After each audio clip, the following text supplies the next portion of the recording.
मैं हुण बेनती करांगा सिख पंथ की बहुत ही विद्वान शख्सियत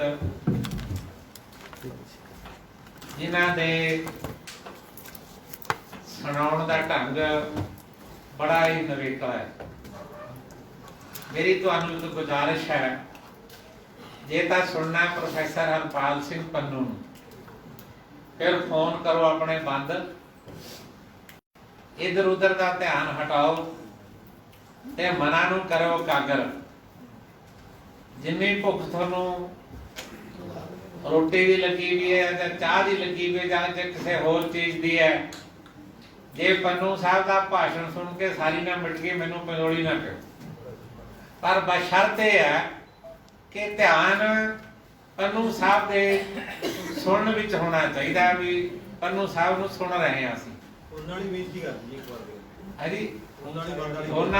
बेनती है, एक तो इधर उधर फिरना बंद करो ते बांध कागर करके आपां पन्नू साहब की गल सुननी है। उन्हां दा सन्मान करनगे बीबी कुलदीप कौर जी टौड़ा, श्रोमणी गुरुद्वारा प्रबंधक कमेटी के प्रधान साहब भाई गोबिंद सिंह जी लौंगोवाल साहब। पन्नू साहब नूं मेरी बेनती है कि वह स्टेज ते आउण ते अपने विचारां दा प्रगटावा करन। सन्मान मैं नाल करके करी जा रहे हैं कि समा जिहड़ा बाद दे विच व्यर्थ ना जाए ते बाकी गल्लां तां जिहड़ियां ओह सन्मान च मिलणियां पन्नू साहब नूं, पर नीली पग भी जरूर मिलनी।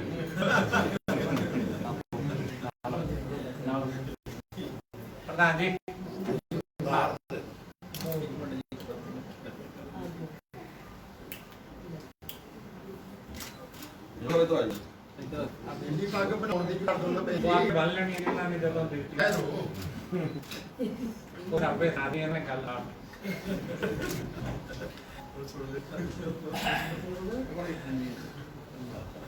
आओ जी मना नु करिए कागर, जकारा ला के पन्नू साहब का करिए स्वागत। बोले सो निहाल। प्रोफेसर हरपाल सिंह जी पन्नू साहब।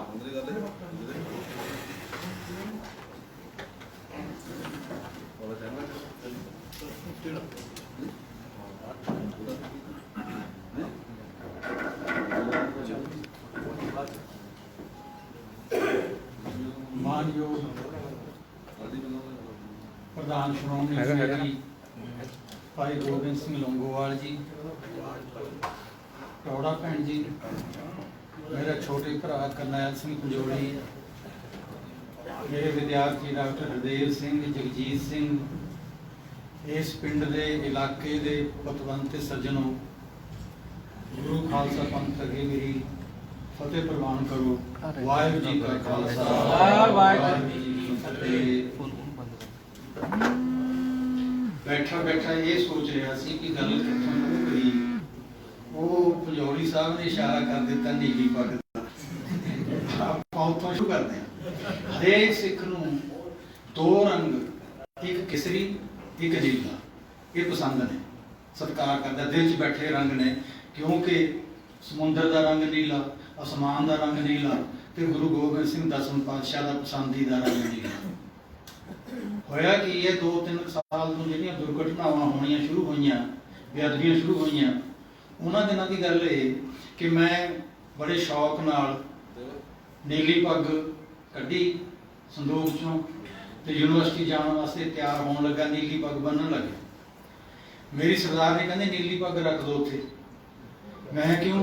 कहंदे पिंडां च घेर घेर के कुटदे ने। कहंदे जथेदारां नाल तां सिक्योरिटी गार्ड है, बच बुच जाणगे, तुसीं तां कल्लिआं दा स्टूल ते जाना। इस करके अजकल अकालियां दी दुर्गति हो रही है। ये भाईओ भैणों बच्चिओ, ये दुर्गति नीले रंग दी नहीं सी होई, ये दुर्गति गुरु ग्रंथ साहब की जिहड़ी बेअदबी हुई सी ना, उहदा सल सी दिलां च, वो सट सी। पंथ नूं महसूस करन लग गया सी कि जिन्हां नूं असीं जिम्मेवारियां दित्तियां वो अपनी जिम्मेवारियां निभाउंदे क्यों नहीं। भाई रतन सिंह भंगू का बड़ा प्यारा वाक है, इस वाक नाल आपां मंगलाचरण करते हैं। ਘੱਲੂਘਾਰੇ ਹੋਏ, ਉਹਨਾਂ ਦਿਨਾਂ ਦਾ ਜ਼ਿਕਰ ਕਰ ਰਹੇ ਨੇ ਭਾਈ ਰਤਨ ਸਿੰਘ ਭੰਗੂ, ਪ੍ਰਾਚੀਨ ਪੰਥ ਪ੍ਰਕਾਸ਼।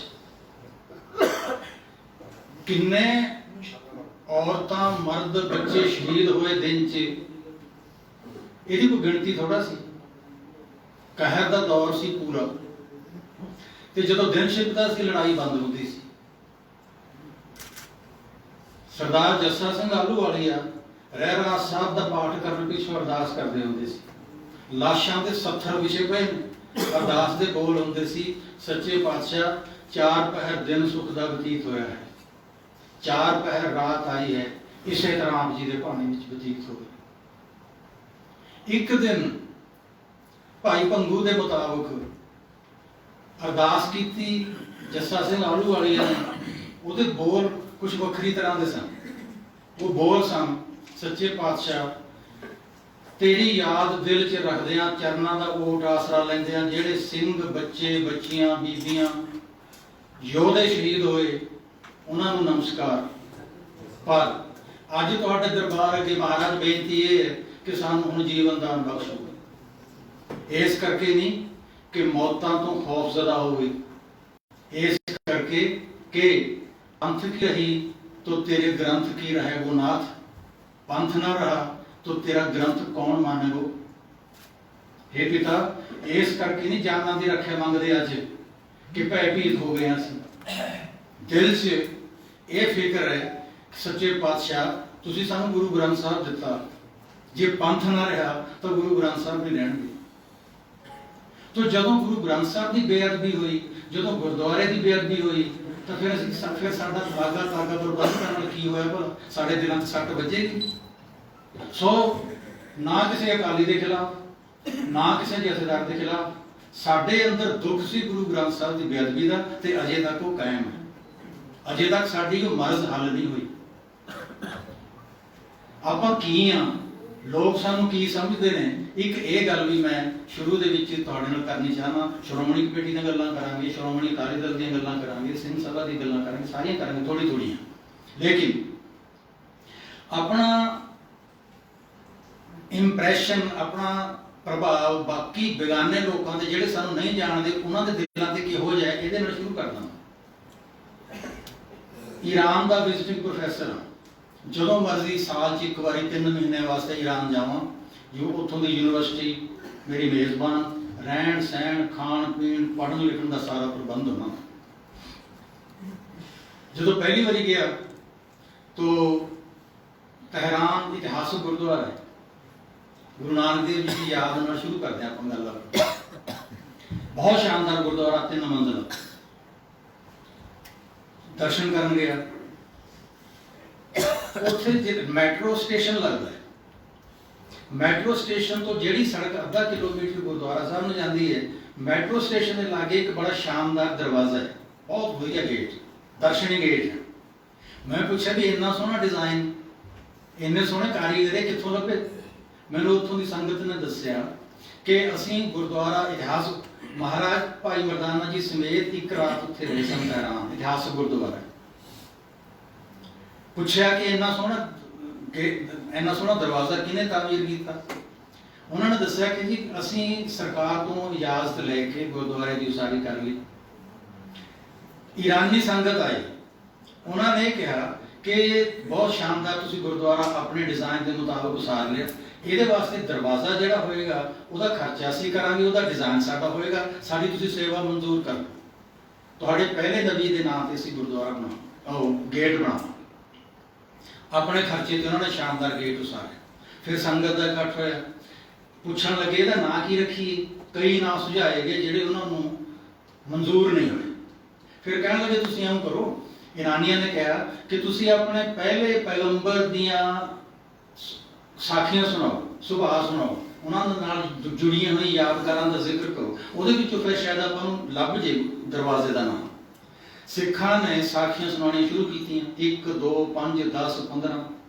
ਇੱਕ ਜ਼ਿਕਰ ਇਹ ਕੀਤਾ ਸੰਗਤ ਨੇ ਈਰਾਨੀ ਅੱਗੇ ਕਿ ਸਾਡੇ ਪਹਿਲੇ ਨਬੀ ਨੇ ਸਾਰੀ ਉਮਰ ਆਪਣੀ ਜੇਬ 'ਚ ਪੈਸੇ ਨਹੀਂ ਰੱਖੇ ਸੀ। ਈਰਾਨੀ ਕਹਿੰਦੇ ਨਾਮ ਮਿਲ ਗਿਆ ਦਰਵਾਜ਼ੇ ਦਾ। ਉਹ ਨਬੀ, ਉਹ ਮਹਾਂਪੁਰਖ ਜਿਹਨੇ ਸਾਰੀ ਉਮਰ ਆਪਣੀ ਜੇਬ 'ਚ ਪੈਸਾ ਨਹੀਂ ਰੱਖਿਆ, ਉਹਦੇ ਜਿਹੜਾ ਅਮੀਰ ਕੋਈ ਨਹੀਂ ਹੋ ਸਕਦਾ ਸੰਸਾਰ 'ਚ। ਦੇਖੋ ਫਰਕ ਦੇਖੋ, ਆਪਣੀ ਥਿੰਕਿੰਗ ਦਾ ਤੇ ਬੇਗਾਨਿਆਂ ਦੀ ਥਿੰਕਿੰਗ ਦਾ। ਅਸੀਂ ਕਹਿੰਦੇ ਆ ਜੇ ਇਹਦੀ ਜੇਬ 'ਚ ਪੈਸਾ ਨਹੀਂ ਹੈ ਤਾਂ ਫਿਰ ਕੰਗਾਲ। ਈਰਾਨੀ ਕਹਿੰਦੇ ਸਮਰੱਥ ਸੀ ਉਹ ਧਨ ਰੱਖਣ ਦਾ, ਹੱਕਦਾਰ ਸੀ ਆਪਣੀ ਜੇਬ 'ਚ ਪੈਸਾ ਰੱਖਣ ਦਾ, ਲੇਕਿਨ ਜਿਹਨੇ ਨਹੀਂ ਰੱਖਿਆ ਇਸ ਕਰਕੇ ਨਹੀਂ ਰੱਖਿਆ ਕਿ ਸਾਨੂੰ ਦੇ ਦਿੱਤਾ। ਉਹ ਦਾਤਾ ਹੈ। ਇਸ ਗੇਟ ਦਾ ਨਾਮ ਰੱਖਾਂਗੇ ਦਰਵਾਜ਼ਾ ਦੌਲਤ। ਵਾਹ। ਈਰਾਨੀ ਮੁਸਲਮਾਨ ਜਿਨ੍ਹਾਂ ਨੂੰ ਸਾਡੀ ਹਿਸਟਰੀ ਦਾ ਕਲਚਰ ਦਾ ਪਤਾ ਨਹੀਂ, ਸਾਡੇ ਤੋਂ ਕੁਝ ਗੱਲਾਂ ਸੁਣ ਕੇ ਦਰਵਾਜ਼ੇ ਦਾ ਨਾਮ ਰੱਖ ਦਿੱਤਾ ਦਰਵਾਜ਼ਾ ਦੌਲਤ। ਉੱਥੇ ਹਰ ਕਿਸਮ ਦੀ ਦੌਲਤ ਮਿਲਦੀ ਹੈ। ਵਿਦਿਆ ਦੀ ਦੌਲਤ ਦਾ ਕੋਈ ਇੱਛਕ ਹੈ, ਵਿਦਿਆ ਮੰਗੇ ਮਿਲੇਗੀ। ਯੁੱਧ ਦੀ ਨੀਤੀ ਮੰਗੇ ਮਿਲੇਗੀ। ਭੁੱਖੇ ਆ ਜ਼ਿਕਰ ਕੀਤਾ ਸੀ ਡਾਕਟਰ ਹਰਦੇਵ ਸਿੰਘ ਨੇ, ਪਰਿਭਾਸ਼ਾ ਇੰਨੀ ਸੋਹਣੀ ਪਰਿਭਾਸ਼ਾ ਕਿਤੇ ਮਿਲ ਸਕਦੀ ਜਿਹੜੀ ਭਾਈ ਕਾਨ ਸਿੰਘ ਨਾਭਾ ਨੇ ਦਿੱਤੀ ਹੈ।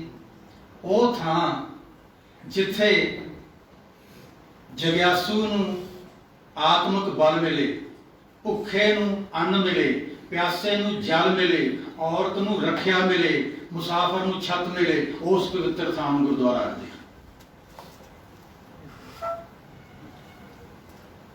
ਇਹ ਲੰਗਰ, ਗੁਰਦੁਆਰਾ, ਸ਼ਾਨਾਂ ਇਹ ਸਾਡੀਆਂ ਸਿੱਖਾਂ ਦੀਆਂ ਦੌੜਾਂ ਨੇ। ਇਹ ਗੁਰੂ ਸਾਹਿਬਾਨ ਨੇ ਸਾਨੂੰ ਬਖਸ਼ੀ ਹੋਈਆਂ ਨੇ ਦੌਲਤ। ਗੁਰੂ ਮਹਾਰਾਜ ਨੇ ਸਾਨੂੰ ਕੀ ਕੀ ਦਿੱਤਾ ਤੇ ਉਹਨਾਂ ਨੂੰ ਯਾਦ ਫਿਰ ਇਸ ਪ੍ਰਥਾਏ ਕਿਵੇਂ ਕਰੀਦਾ, ਇਹਦੇ ਵਾਸਤੇ ਮੈਂ ਜ਼ਿਕਰ ਕਰਾਂਗਾ ਪ੍ਰੋਫੈਸਰ ਪੂਰਨ ਸਿੰਘ। ਬਹੁਤ ਵੱਡੀ ਹਸਤੀ ਪ੍ਰੋਫੈਸਰ ਪੂਰਨ ਸਿੰਘ। ਜੇ ਜਿਨ੍ਹਾਂ ਵੀਰਾਂ ਭੈਣਾਂ ਨੇ ਨਹੀਂ ਪੜ੍ਹੇ ਅਜੇ ਤੱਕ, ਪ੍ਰੋਫੈਸਰ ਪੂਰਨ ਸਿੰਘ ਦੀ ਇੱਕ ਕਿਤਾਬ ਤੋਂ ਸ਼ੁਰੂ ਕਰ ਦਿਓ, ਦ ਸਪਿਰਿਟ ਬੋਰਨ ਪੀਪਲ। ਉਹਦੇ ਤੋਂ ਬਾਅਦ ਫਿਰ ਰਸਤੇ ਖੁੱਲਦੇ ਜਾਣਗੇ। ਐਡਾ ਵੱਡਾ ਸ਼ਖਸ, ਤਰੀਕਾ ਗੱਲ ਕਰਨ ਦਾ ਕੀ। ਦੇਹਰਾਦੂਨ ਉਹਨਾਂ ਦੀ 5 ਏਕੜ 'ਚ ਹਵੇਲੀ ਹੈ। ਇਹ ਹਵੇਲੀ ਲੰਮਾ ਸਮਾਂ 'ਚ ਰਹਿੰਦੇ ਰਹੇ। ਪਿੱਛੋਂ ਫਿਰ ਉਹਨਾਂ ਨੇ ਭਾਈ ਵੀਰ ਸਿੰਘ ਨੂੰ ਗਿਫਟ ਦੇਣੀ ਸੀ। ਭਾਈ ਵੀਰ ਸਿੰਘ ਜੀ ਨੇ ਇਨਕਾਰ ਕਰ ਦਿੱਤਾ। ਭਾਈ ਵੀਰ ਸਿੰਘ ਕਹਿੰਦੇ ਚਲੋ ਜੇ ਦੇਣੀ ਹੀ ਹੈ, ਤੁਹਾਡਾ ਫੈਸਲਾ ਹੈ ਬਜ਼ਿੱਦੋਂ, ਤਾਂ ਮੇਰਾ ਛੋਟਾ ਭਰਾ ਹੈ ਗੁਰਬੀਰ ਸਿੰਘ, ਫਿਰ ਉਹਨੂੰ ਦੇ ਦਿਓ। ਦੇਹਰਾਦੂਨ ਸ਼ਹਿਰ ਦੇ ਐਨ ਵਿਚਕਾਰ ਪੋਸ਼ ਕਲੋਨੀ 'ਚ, ਰਈਸ ਕਲੋਨੀ 'ਚ, ਜਿੱਥੇ ਰਾਜਿਆਂ ਦੇ ਮਹਿਲ ਨੇ, ਉਸ ਥਾਂ 'ਚ 5 ਏਕੜ 'ਚ ਹਵੇਲੀ ਗਿਫਟ ਦਿੱਤੀ ਪ੍ਰੋਫੈਸਰ ਪੂਰਨ ਸਿੰਘ ਨੇ। ਉਸ ਹਵੇਲੀ 'ਚ ਰਹਿੰਦੇ ਹੁੰਦੇ ਸਨ। ਜਦੋਂ ਇਹ ਜਿਹੜਾ ਇਲਾਕਾ ਸੀ ਦੇਹਰਾਦੂਨ, ਰਿਸ਼ੀਕੇਸ਼, ਹਰਿਦੁਆਰ, ਟੀਰੀ, ਇਹ ਸਥਾਨ ਜਿਹੜੇ ਇੱਥੋਂ ਦੀ ਹਿੰਦੂ ਸੰਗਤ ਜਿਹੜੀ ਪ੍ਰੋਫੈਸਰ ਪੂਰਨ ਸਿੰਘ ਨੂੰ ਸਵਾਮੀ ਜੀ ਕਿਹਾ ਕਰਦੀ ਸੀ, ਕਿਉਂਕਿ ਸਵਾਮੀ ਰਾਮ ਤੀਰਥ ਦੇ ਮਿੱਤਰ ਸਨ। ਸਵਾਮੀ ਰਾਮ ਤੀਰਥ ਨੇ ਤਾਂ ਉਹਨਾਂ ਨੂੰ ਆਪਣਾ ਉੱਤਰਾਧਿਕਾਰੀ ਵੀ ਥਾਪ ਦਿੱਤਾ ਸੀ। ਸਾਧੂ ਆਏ ਮਿਲਣ ਵਾਸਤੇ, ਦਰਬਾਨ ਨੂੰ ਕਿਹਾ ਜੀ ਸਵਾਮੀ ਜੀ ਕੇ ਦਰਸ਼ਨ ਕਰਨਾ ਹੈ। ਆ ਬੀਬੀਆਂ ਨੂੰ ਅੱਗੇ ਬਿਠਾ ਲਿਓ ਮੜੇ, ਇਹਦਾ ਲੰਘ ਜਾਓ, ਲੰਘ ਜਾਓ ਤੁਸੀਂ। ਕੋਈ ਨਹੀਂ, ਬਾਕੀ ਇੱਥੇ ਬਹਿ ਜਾਓ। ਕੋਈ ਲੱਗ ਜੂ ਸਵਰਨ ਤੋਂ ਸਵਰਨ ਕੋਈ ਵੀ ਅੰਕਲ ਆ ਗਿਆ ਮੈਂ ਤੁਹਾਡੇ ਕੋਲ। ਉਹ ਬੀਬੀਆਂ ਕੋਲ ਤੁਸੀਂ ਇੱਧਰ ਆ ਜਾਓ। ਆ ਗਏ ਯਾਰ। ਨਾ ਤੁਸੀਂ ਇੱਥੇ ਬਿਠਾ ਲਓ ਨਾ। ਦੇਹਰਾਦੂਨ ਵਾਲੀ ਹਵੇਲੀ 'ਚ ਸਾਧੂ ਆਏ 4 ਮਿਲਣ ਵਾਸਤੇ। ਦਰਬਾਨ ਨੂੰ ਕਿਹਾ ਜੀ ਸਵਾਮੀ ਜੀ ਕੇ ਦਰਸ਼ਨ ਕਰਨੇ ਹੈ।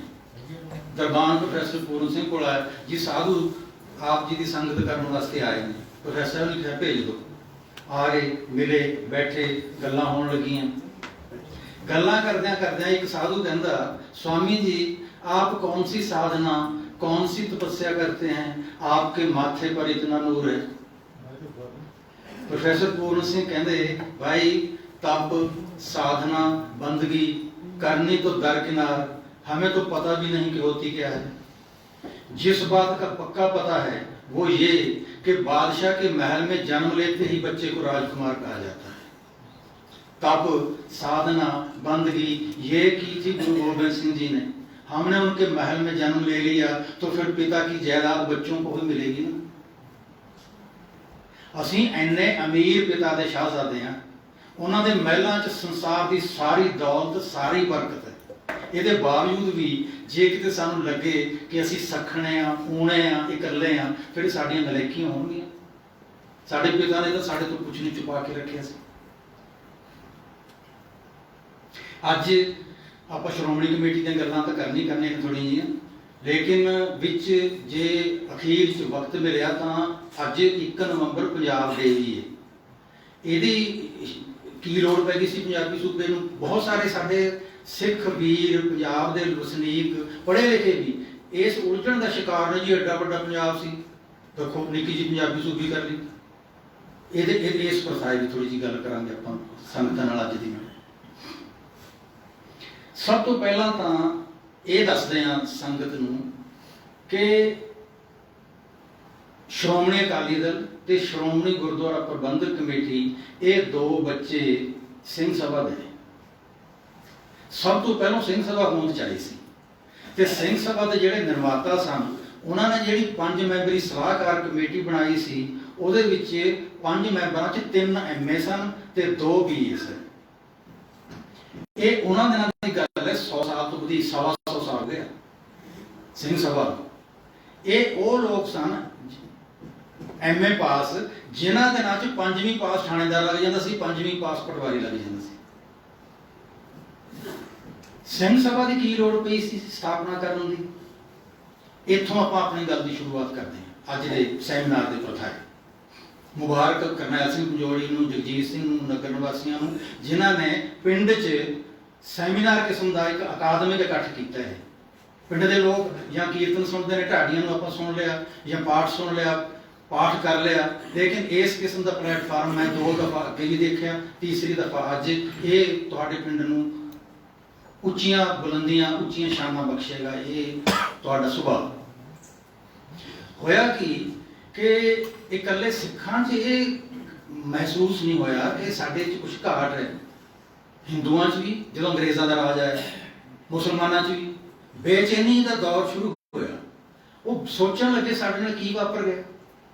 ਮੁਸਲਮਾਨ ਸੋਚਣ ਲੱਗੇ ਏਸ਼ੀਆ ਦੇ ਉੱਪਰ ਹਕੂਮਤ ਸੀ ਸਾਡੀ ਦਾ, ਤੇ ਸਿੱਖ ਪਹਿਲੀ ਵਾਰੀ ਬਾਬਾ ਬੰਦਾ ਸਿੰਘ ਤੋਂ ਬਾਅਦ ਪਹਿਲੀ ਵਾਰੀ ਅੱਧੀ ਸਦੀ ਤੱਕ ਸਿੱਖਾਂ ਨੇ ਰਾਜ ਭਾਗ ਦਾ ਆਨੰਦ ਲਿਆ, ਤੇ ਇਕੱਲਾ ਆਨੰਦ ਨਹੀਂ ਲਿਆ, ਸਗੋਂ ਪ੍ਰਜਾ ਨੂੰ ਇਨਸਾਫ ਦਿੱਤਾ। ਇਨਸਾਫ ਕਿਹੋ ਜਿਹੀ ਚੀਜ਼ ਹੁੰਦੀ ਹੈ? ਇੱਕ ਤੁਹਾਡੇ ਪੜ੍ਹਨ ਵਾਲੀ ਕਿਤਾਬ ਹੈ ਕੱਲ ਦਾ ਲਖਨਊ, ਮੁਹੰਮਦ ਸ਼ਰਾਰੇ ਦਾ ਲੇਖਕ ਹੈ। ਕੱਲ ਦਾ ਲਖਨਊ ਮਤਲਬ ਬੀਤੇ ਕੱਲ ਦਾ, ਯਾਨੀ ਪਿਛਲੇ ਸਮੇਂ 'ਚ ਲਖਨਊ ਕਿਹੋ ਜਿਹਾ ਹੁੰਦਾ ਸੀ। ਕਿਆ ਬਾਤ ਹੈ! ਇੱਕ ਅਧਿਆਇ ਹੈ ਜਿਹੜਾ ਤੁਹਾਡਾ ਦਿਲ ਕਰੇਗਾ ਕਿ ਇੱਕ PhD ਦੀ ਡਿਗਰੀ ਦਿੱਤੀ ਜਾਵੇ ਇੱਕ ਅਧਿਆਇ ਤੇ। ਸ਼ਾਇਰ ਦੇ ਨਾਨਾ ਜਾਨ ਸਨ, ਜਿਹੜੇ ਨਾਨਾ ਜੀ, ਉਹ ਕਾਨੂੰਨ ਮੰਤਰੀ ਸਨ, ਨਵਾਬ ਦੇ, ਸੂਬੇਦਾਰ ਦੇ, ਲਖਨਊ ਦੇ ਸੂਬੇਦਾਰ ਦੇ। ਉਹ ਗੱਲਾਂ ਸੁਣਾਈ ਜਾਂਦੇ, ਇਹ ਨੋਟ ਕਰੀ ਜਾਂਦਾ, ਤੇ ਇੱਕ ਕਿਤਾਬ ਪ੍ਰਗਟ ਹੋ ਗਈ। ਉਹਦੇ ਵਿੱਚ ਇੱਕ ਘਟਨਾ ਦਾ ਜ਼ਿਕਰ ਕਰਦਾ ਹੈ ਸ਼ਾਇਰ। ਕਹਿੰਦਾ ਨਾਨਾ ਜਾਨ ਨੇ ਦੱਸਿਆ ਕਿ ਨਾਚ ਚੱਲ ਰਿਹਾ ਸੀ ਮਹਿਲ 'ਚ, ਗੀਤ ਚੱਲ ਰਹੇ, ਸ਼ਰਾਬ ਦੇ ਦੌਰ ਚੱਲ ਰਹੇ, ਮੌਜ ਮੇਲਾ ਹੋ ਰਿਹਾ ਪੂਰਾ, ਜਿਹੋ ਜਿਹਾ ਰਈਸ ਕਰਦੇ ਹੁੰਦੇ ਨੇ। ਕੋਈ ਹਰਕਾਰਾ ਆਇਆ ਖਤ ਲੈ ਕੇ, ਕਿਹਾ ਕਿ ਅੰਗਰੇਜ਼ਾਂ ਨੇ ਖਤ ਭੇਜੇ, ਚਿੱਠੀ ਨਵਾਬ ਸਾਹਿਬ ਨੂੰ ਦਿੱਤੀ।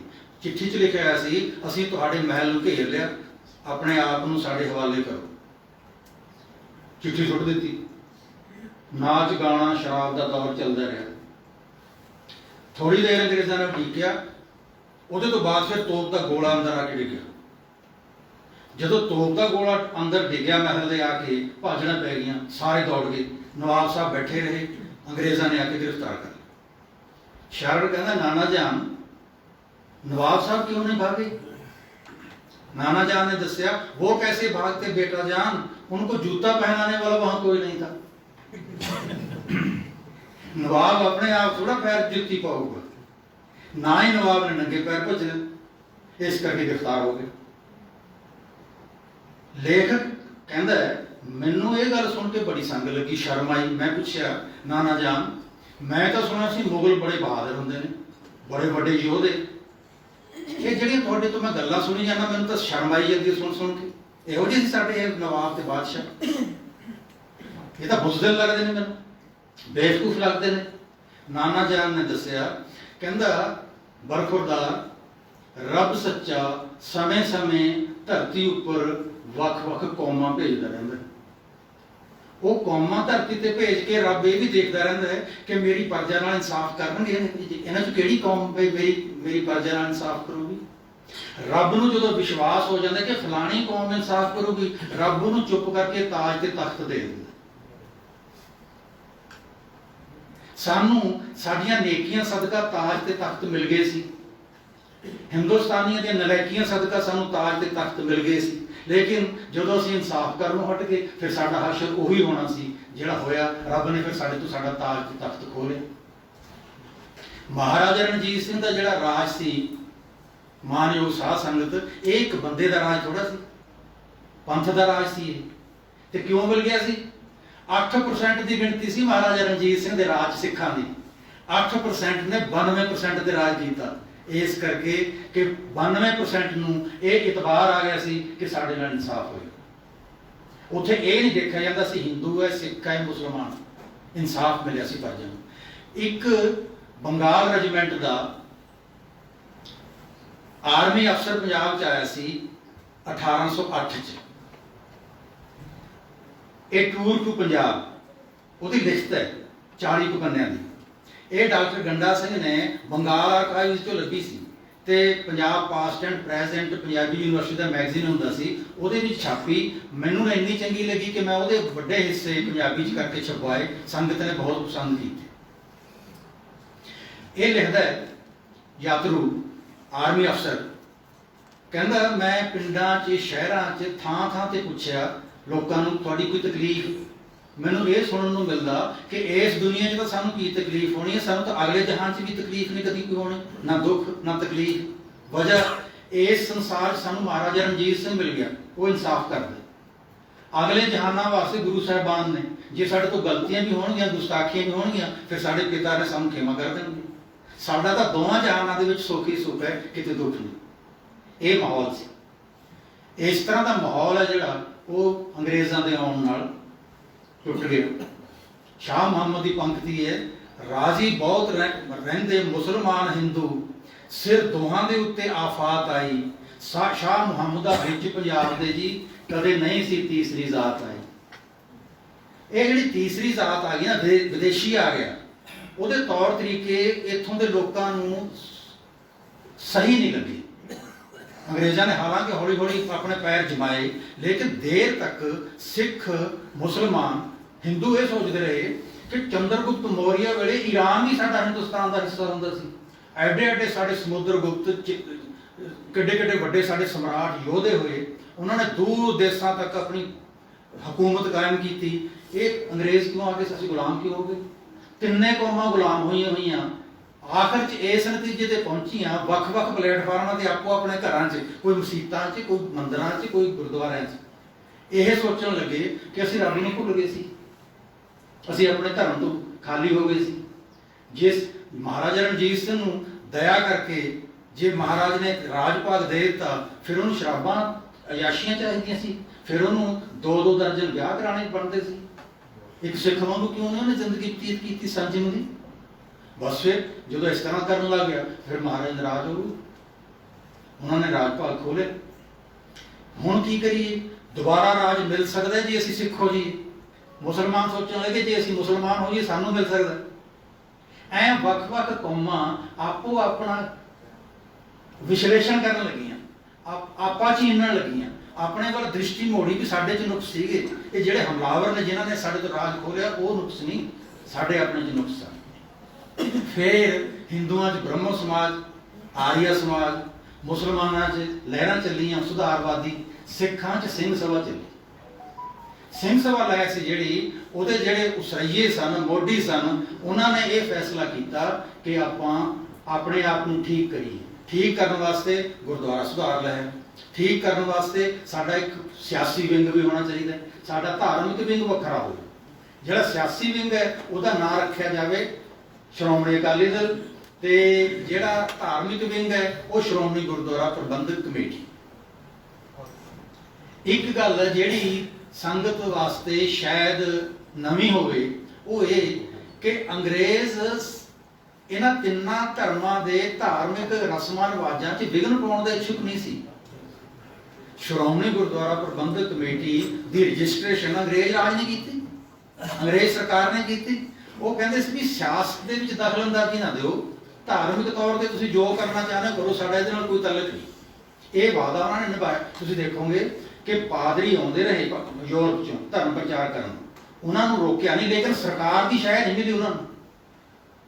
ਸਗੋਂ ਕਈਆਂ ਥਾਵਾਂ ਦੇ ਉੱਤੇ ਤਾਂ ਅੰਗਰੇਜ਼ ਇੰਨਾ ਚੇਤਨ ਸੀ ਇਸ ਤਰ੍ਹਾਂ ਦੀਆਂ ਘਟਨਾਵਾਂ ਦੇ ਨਤੀਜਿਆਂ ਬਾਰੇ ਤੁਸੀਂ ਹੈਰਾਨ ਹੋਵੋਗੇ ਇਹ ਗੱਲ ਕਿ ਫਸਟ ਵਾਰ ਪਹਿਲੀ ਸੰਸਾਰ ਜੰਗ 'ਚ ਬੜੀ ਵੱਡੀ ਗਿਣਤੀ 'ਚ ਪੰਜਾਬ ਦੇ ਯੋਧੇ ਲੜਨ ਵਾਸਤੇ ਗਏ, ਬੜੀ ਵੱਡੀ ਗਿਣਤੀ ਦੇ ਵਿੱਚ ਸ਼ਹਾਦਤਾਂ ਹੋਈਆਂ ਉਹਨਾਂ ਦੀਆਂ। ਜ਼ਖਮੀਆਂ ਦੇ ਇਲਾਜ ਵਾਸਤੇ ਹਸਪਤਾਲ ਖੋਲ੍ਹੇ ਗਏ। ਮਲਕਾ ਨੇ ਆਪਣਾ ਇਹ 2 ਮਹਿਲ ਸਨ ਮਲਕਾ ਦੇ, ਇੱਕ ਮਹਿਲ ਮਲਕਾ ਨੇ ਹਸਪਤਾਲ ਡਿਕਲੇਅਰ ਕਰ ਦਿੱਤਾ। ਵੱਡੀ ਗਿਣਤੀ 'ਚ ਸਿੱਖ ਜ਼ਖਮੀ ਫੌਜੀ ਉੱਥੇ ਜ਼ੇਰੇ ਇਲਾਜ। ਇੱਕ ਦਿਨ ਫੌਜ ਦਾ ਕਮਾਂਡਰ ਤੇ ਜੇਲ੍ਹ ਦਾ ਡਾਕਟਰ, ਹਸਪਤਾਲ ਦਾ ਡਾਕਟਰ, ਇਹ ਪਤਾ ਲੈਣ ਆਏ ਮਰੀਜ਼ਾਂ ਦਾ। ਇੱਕ ਮਰੀਜ਼, ਸਿੱਖ ਮਰੀਜ਼, ਕੋਈ ਕਿਤਾਬ ਪੜ੍ਹ ਰਿਹਾ। ਕਮਾਂਡਿੰਗ ਅਫਸਰ ਨੇ ਕਿਹਾ ਕਿਹੜੀ ਕਿਤਾਬ ਹੈ? ਹੱਥ 'ਚ ਫੜੀ ਬਾਈਬਲ ਸੀ। ਕਮਾਂਡਿੰਗ ਅਫਸਰ ਨੇ ਪੁੱਛਿਆ ਤੁਹਾਨੂੰ ਇਹ ਕਿਤਾਬ ਕਿਹਨੇ ਦਿੱਤੀ ਹੈ? ਉਹ ਕਹਿੰਦੇ ਜੀ ਖਬਰਸਾਰ ਲੈਣ ਆਉਂਦੇ ਨੇ ਸ਼ਹਿਰ ਦੇ ਲੋਕ, ਇੱਕ ਨਰਸ ਦੇ ਗਈ ਸੀ। ਆਪਣੀਆਂ ਸਾਰੀਆਂ ਯੂਨਿਟਾਂ 'ਚ, ਸਾਰੇ ਹਸਪਤਾਲਾਂ 'ਚ ਸਖਤ ਆਰਡਰ ਕੱਢਿਆ ਕਿ ਹੋਰ ਜਿਹੜੀ ਮਰਜ਼ੀ ਗਿਫਟ ਦਿਓ ਇਹਨਾਂ ਨੂੰ, ਬਾਈਬਲ ਨਹੀਂ ਦੇਣੀ। ਜੇ ਕਿਤੇ ਪੰਜਾਬ 'ਚ ਪਤਾ ਲੱਗ ਗਿਆ ਕਿ ਸਿੱਖ ਜਪਜੀ ਸਾਹਿਬ ਪੜ੍ਹਨ ਦੀ ਥਾਂ ਬਾਈਬਲ ਪੜ੍ਹ ਰਹੇ ਨੇ, ਵਿਦਰੋਹ ਹੋ ਜਾਊਗਾ। ਇਹ ਸਾਡੇ ਵਾਸਤੇ ਲੜਨ ਲਈ, ਮਰਨ ਲਈ, ਜਾਨਾਂ ਦੇਣ ਲਈ ਆਏ ਨੇ। ਇਹਨਾਂ ਨੂੰ ਮਿਸਗਾਈਡ ਨਹੀਂ ਕਰਨਾ ਸੀ। ਇਹਨਾਂ ਦਾ ਧਰਮ, ਜੇ ਪੱਕੇ ਸਿੱਖ ਰਹਿਣਗੇ ਤਾਂ ਹੀ ਚੰਗੇ ਸਿਪਾਹੀ ਹੋਣਗੇ, ਤਾਂ ਹੀ ਇਹ ਇਮਾਨਦਾਰ ਹੋਣਗੇ। ਤੁਹਾਨੂੰ ਇਹ ਗੱਲ ਸ਼ਾਇਦ ਅਜੀਬ ਲੱਗੇ, ਪਰ ਮੈਂ ਕਿਉਂਕਿ ਇਤਿਹਾਸ ਦਾ ਵਿਦਿਆਰਥੀ ਹਾਂ ਕਿ ਰੈਜੀਮੈਂਟਾਂ ਨੇ ਜਿਹੜੀਆਂ, ਉਹਦੇ 'ਚ ਸਿੱਖ ਰੈਜੀਮੈਂਟ ਅੰਗਰੇਜ਼ਾਂ ਨੇ ਕਾਇਮ ਕੀਤੀ ਸੀ ਕਿ ਸਿੱਖ ਰੈਜੀਮੈਂਟ ਦੇ ਵਿੱਚ ਗੁਰੂ ਗ੍ਰੰਥ ਸਾਹਿਬ ਜਿੱਥੇ ਰੈਜੀਮੈਂਟ ਜਾਂਦੀ ਸੀ, ਮਹਾਰਾਜ ਨਾਲ ਜਾਂਦੇ ਸੀ। ਸਾਬਤ ਸੂਰਤ ਹੋਊਗਾ ਸਿੱਖ ਰੈਜੀਮੈਂਟ ਦਾ ਸਿਪਾਹੀ, ਕੇਸਾਂ ਦੀ ਬੇਅਦਬੀ ਨਹੀਂ ਕਰੂਗਾ, ਨਿਤਨੇਮ ਵੀ ਹੋਊਗਾ, ਕੀਰਤਨ ਸਵੇਰ ਸ਼ਾਮ ਹੋਣਗੇ, ਯੁੱਧ ਦੇ ਵਿੱਚ ਵੀ ਇਹ ਲਿਜਾਣਗੇ ਗੁਰੂ ਗ੍ਰੰਥ ਸਾਹਿਬ। ਜੇ ਇਹ ਚੰਗੇ ਸਿੱਖ ਹੋਣਗੇ ਤਾਂ ਇਹ ਚੰਗੇ ਯੋਧੇ ਹੋਣਗੇ। ਜੇ ਇਹਨਾਂ 'ਚੋਂ ਸਿੱਖੀ ਮਾਈਨਸ ਹੋ ਗਈ, ਫਿਰ ਇਹ ਡਾਕੂ ਤੇ ਚੋਰ ਹੋ ਜਾਣਗੇ। ਇੰਨਾ ਬਰੀਕ ਸੋਚਦਾ ਸੀ ਅੰਗਰੇਜ਼, ਇਸ ਕਰਕੇ ਲੰਮਾ ਸਮਾਂ ਰਾਜ ਰੱਖ ਗਿਆ ਇੱਥੇ। ਲੇਕਿਨ ਹੁਣੇ ਕਰਨੈਲ ਸਿੰਘ ਪੰਜੋਲੀ ਨੇ ਵੀ ਜ਼ਿਕਰ ਕੀਤਾ ਸੀ, ਮੇਰਾ ਵੀ ਮਨ ਸੀ ਕਿ ਕਰਤਾਰ ਸਿੰਘ ਝੱਬਰ ਨੂੰ ਯਾਦ ਕਰੀਏ। ਕਰਤਾਰ ਸਿੰਘ ਝੱਬਰ ਬਾਰੇ ਤੁਹਾਨੂੰ ਇੰਨਾ ਕੁ ਦੱਸਿਆ ਗਿਆ ਪੰਜੋਲੀ ਸਾਹਿਬ ਵੱਲੋਂ ਕਿ ਉਹ ਅਨਪੜ੍ਹ ਬੰਦਾ ਸੀ। ਝੱਬਰ ਅੰਮ੍ਰਿਤਸਰ ਜ਼ਿਲ੍ਹੇ 'ਚ ਇੱਕ ਪਿੰਡ ਹੈ ਛੋਟਾ, ਇਹ ਉਹਨਾਂ ਦਾ ਪਿੰਡ ਦਾ ਨਾਮ ਸੀ। ਇਹ ਤਾਂ ਦੱਸ ਗਏ ਕਰਨੈਲ ਸਿੰਘ ਪੰਜੋਲੀ ਵੀ ਉਹ ਅਨਪੜ੍ਹ ਬੰਦਾ ਸੀ, ਇਹ ਨਹੀਂ ਦੱਸ ਕੇ ਗਏ ਵੀ ਚੋਰ ਸੀ ਉਹ ਤੇ ਡਾਕੂ ਵੀ ਸੀ। 8 ਘੋੜ ਸਵਾਰਾਂ ਦਾ ਇੱਕ ਗਰੁੱਪ ਸੀ। ਇਹਦਾ ਨਾਮ ਉਹਨੇ ਰੱਖਿਆ ਸੀ ਡਾਂਗੂ ਜਥਾ, ਡਾਂਗਾਂ ਵਾਲੇ। ਰਾਤ ਨੂੰ ਘਰੋਂ ਨਿਕਲਦੇ, ਮੱਝਾਂ ਚੋਰੀ ਕਰਦੇ, ਬਲਦ ਚੋਰੀ ਕਰਦੇ, ਊਠ ਤੇ ਘੋੜੇ ਚੋਰੀ ਕਰਦੇ। ਜੇ ਪੈਸਾ ਟਕਾ ਸੋਨਾ ਚਾਂਦੀ ਕਿਤੇ ਮਿਲ ਗਿਆ ਫਿਰ ਤਾਂ ਬੋਨਸ ਹੀ ਬੋਨਸ। ਇਹ ਗਰੁੱਪ ਰਾਤ ਨੂੰ ਚੋਰੀ ਕਰਨ ਵਾਸਤੇ ਨਿਕਲੇ। ਅਜੇ ਚੰਦ ਛੁਪਿਆ ਨਹੀਂ ਸੀ, ਚਾਨਣਾ ਸੀ। ਚੋਰ ਦਾ ਕੰਮ ਤਾਂ ਹਨੇਰੇ 'ਚ ਹੀ ਬਣਨਾ। ਆਵਾਜ਼ ਸੁਣੀ ਕਿ ਕੀਰਤਨ ਹੋ ਰਿਹਾ ਪਿੰਡ 'ਚ ਕਿਤੇ।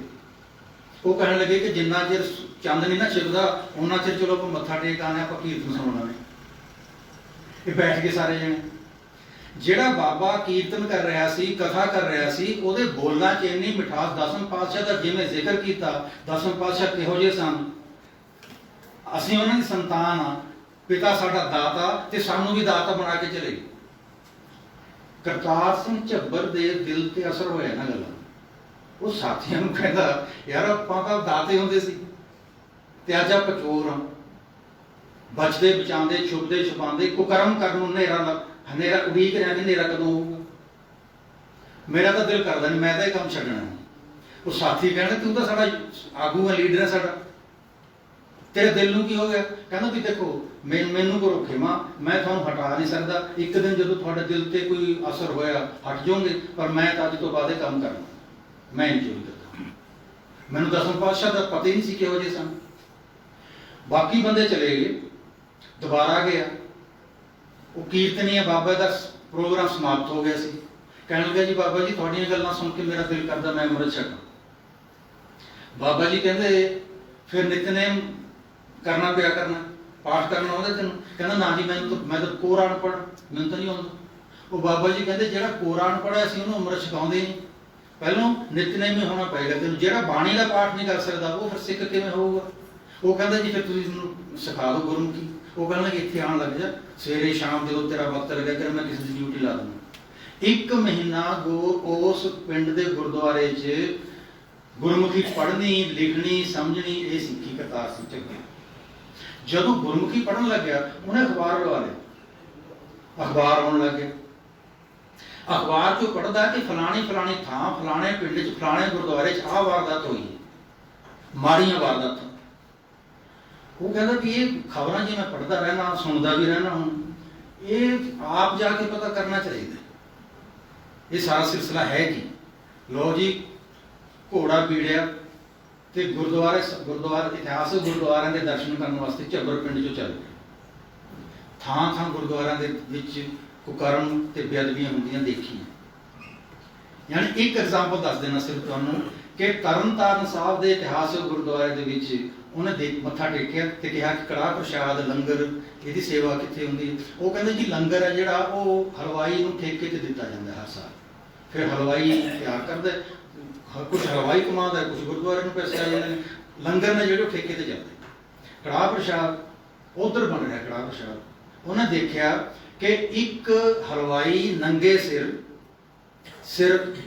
केस मुन्ने हुए नंगे सिर स्टूल ते बैठा, एक हाथ नाल कड़ाहे च खुरचना मार रहा, दूजे हाथ नाल बीड़ी पी रहा। लास्ट सी करतार सिंह झब्बर दे दिल ते जो सट लगी। उन्हें अखबार दे विच इश्तिहार दिता कि आउंदे महीने की संगरांद नूं गुरु पंथ खालसा की बेनती है, मैनूं कोई जानदा तां है नहीं, मैं करतार सिंह नाम का झब्बर पिंड तक वसनीक हाँ, मैं गुरुद्वारा च बेअदबी हुंदी अपनी अखां नाल देखी है। वो मैं तुहानूं दसणियां चाहना कुछ गल्लां, जे मेरी बेनती मन के तुसीं दरबार साहब अमृतसर आउंदी संगरांद नूं आ जाओ तां मैं तुहाडा शुक्रगुजार हां। पैसे दे के अखबार च इश्तिहार छपवाया, अरदासां करदा रहा कि जे 25-30 सिख इकट्ठे हो जाण मेरी फरियाद सुन के फिर मेरा काम चल। मिथे दिन ते जदों पहुंचा उत्थे 500 तो अधिक सिखां दा इकट्ठ सी, आम सिख नहीं सन। तेजा सिंह समुंदरी वर्गे, प्रिंसीपल तेजा सिंह वर्गे, प्रोफैसर गुरमुख सिंह वर्गे, वो वड्डे नां जिन्हां ने कमाई की सी विद्या के खेत्र च, धर्म के खेत्र च। जो वापरिया बीतिया करतार सिंह ने उन्होंने साझा किया। की कीता जावे संगत पूछण लगी, वो कहने लगे कि कीता ये है कि एक साडा तकड़ा जथा होना चाहिए मजबूत, जिहड़ा राखी करे गुरुद्वारियां दी, ये बेअदबियां दूर करे। सर्वसम्मति नाल पास हो गए। ਉਹਦਾ ਨਾਂ की रखीए, विचार आउण लगियां। एक कहंदा जी ਇਹਦਾ ਨਾਂ ਆਪਾਂ खालसा सेवक जथा रख दी। इस तरह बहुत सारे नाम प्रपोज किए गए। एक ने कहा जी खालसा सेवक जथा। करतार सिंह झब्बर कहंदे ये नाम बहुत सोहना है, पर खालसा सेवक जथा इउं लगदा मैनूं भी जिवें जल पानी की सेवा करने वाला होवे, जोड़ियां की सेवा करने वाला होवे, लंगर प्रशादे वरताउण वाला होवे। ये जिहड़ा आपां नूं चाहीदा ना जिस तरह का दल, ये उस तरह का नाम नहीं है। नाम तो लगे भी ये योधे। वो कहते भी सानूं तां जिन्ने क नाम समझ चाहे तुहाडे नाल असीं सांझे कीते, हुण तुहाडे मन दे विच की है तुसीं दसो। वो कहंदा ਉਹਦਾ नाम होएगा अकाली दल। संगत ने कहा कि नाम मंजूर, सिर्फ ये अगे श्रोमणी लफ्ज जोड़ दो। श्रोमणी अकाली दल इस तरह होना चाहे सी।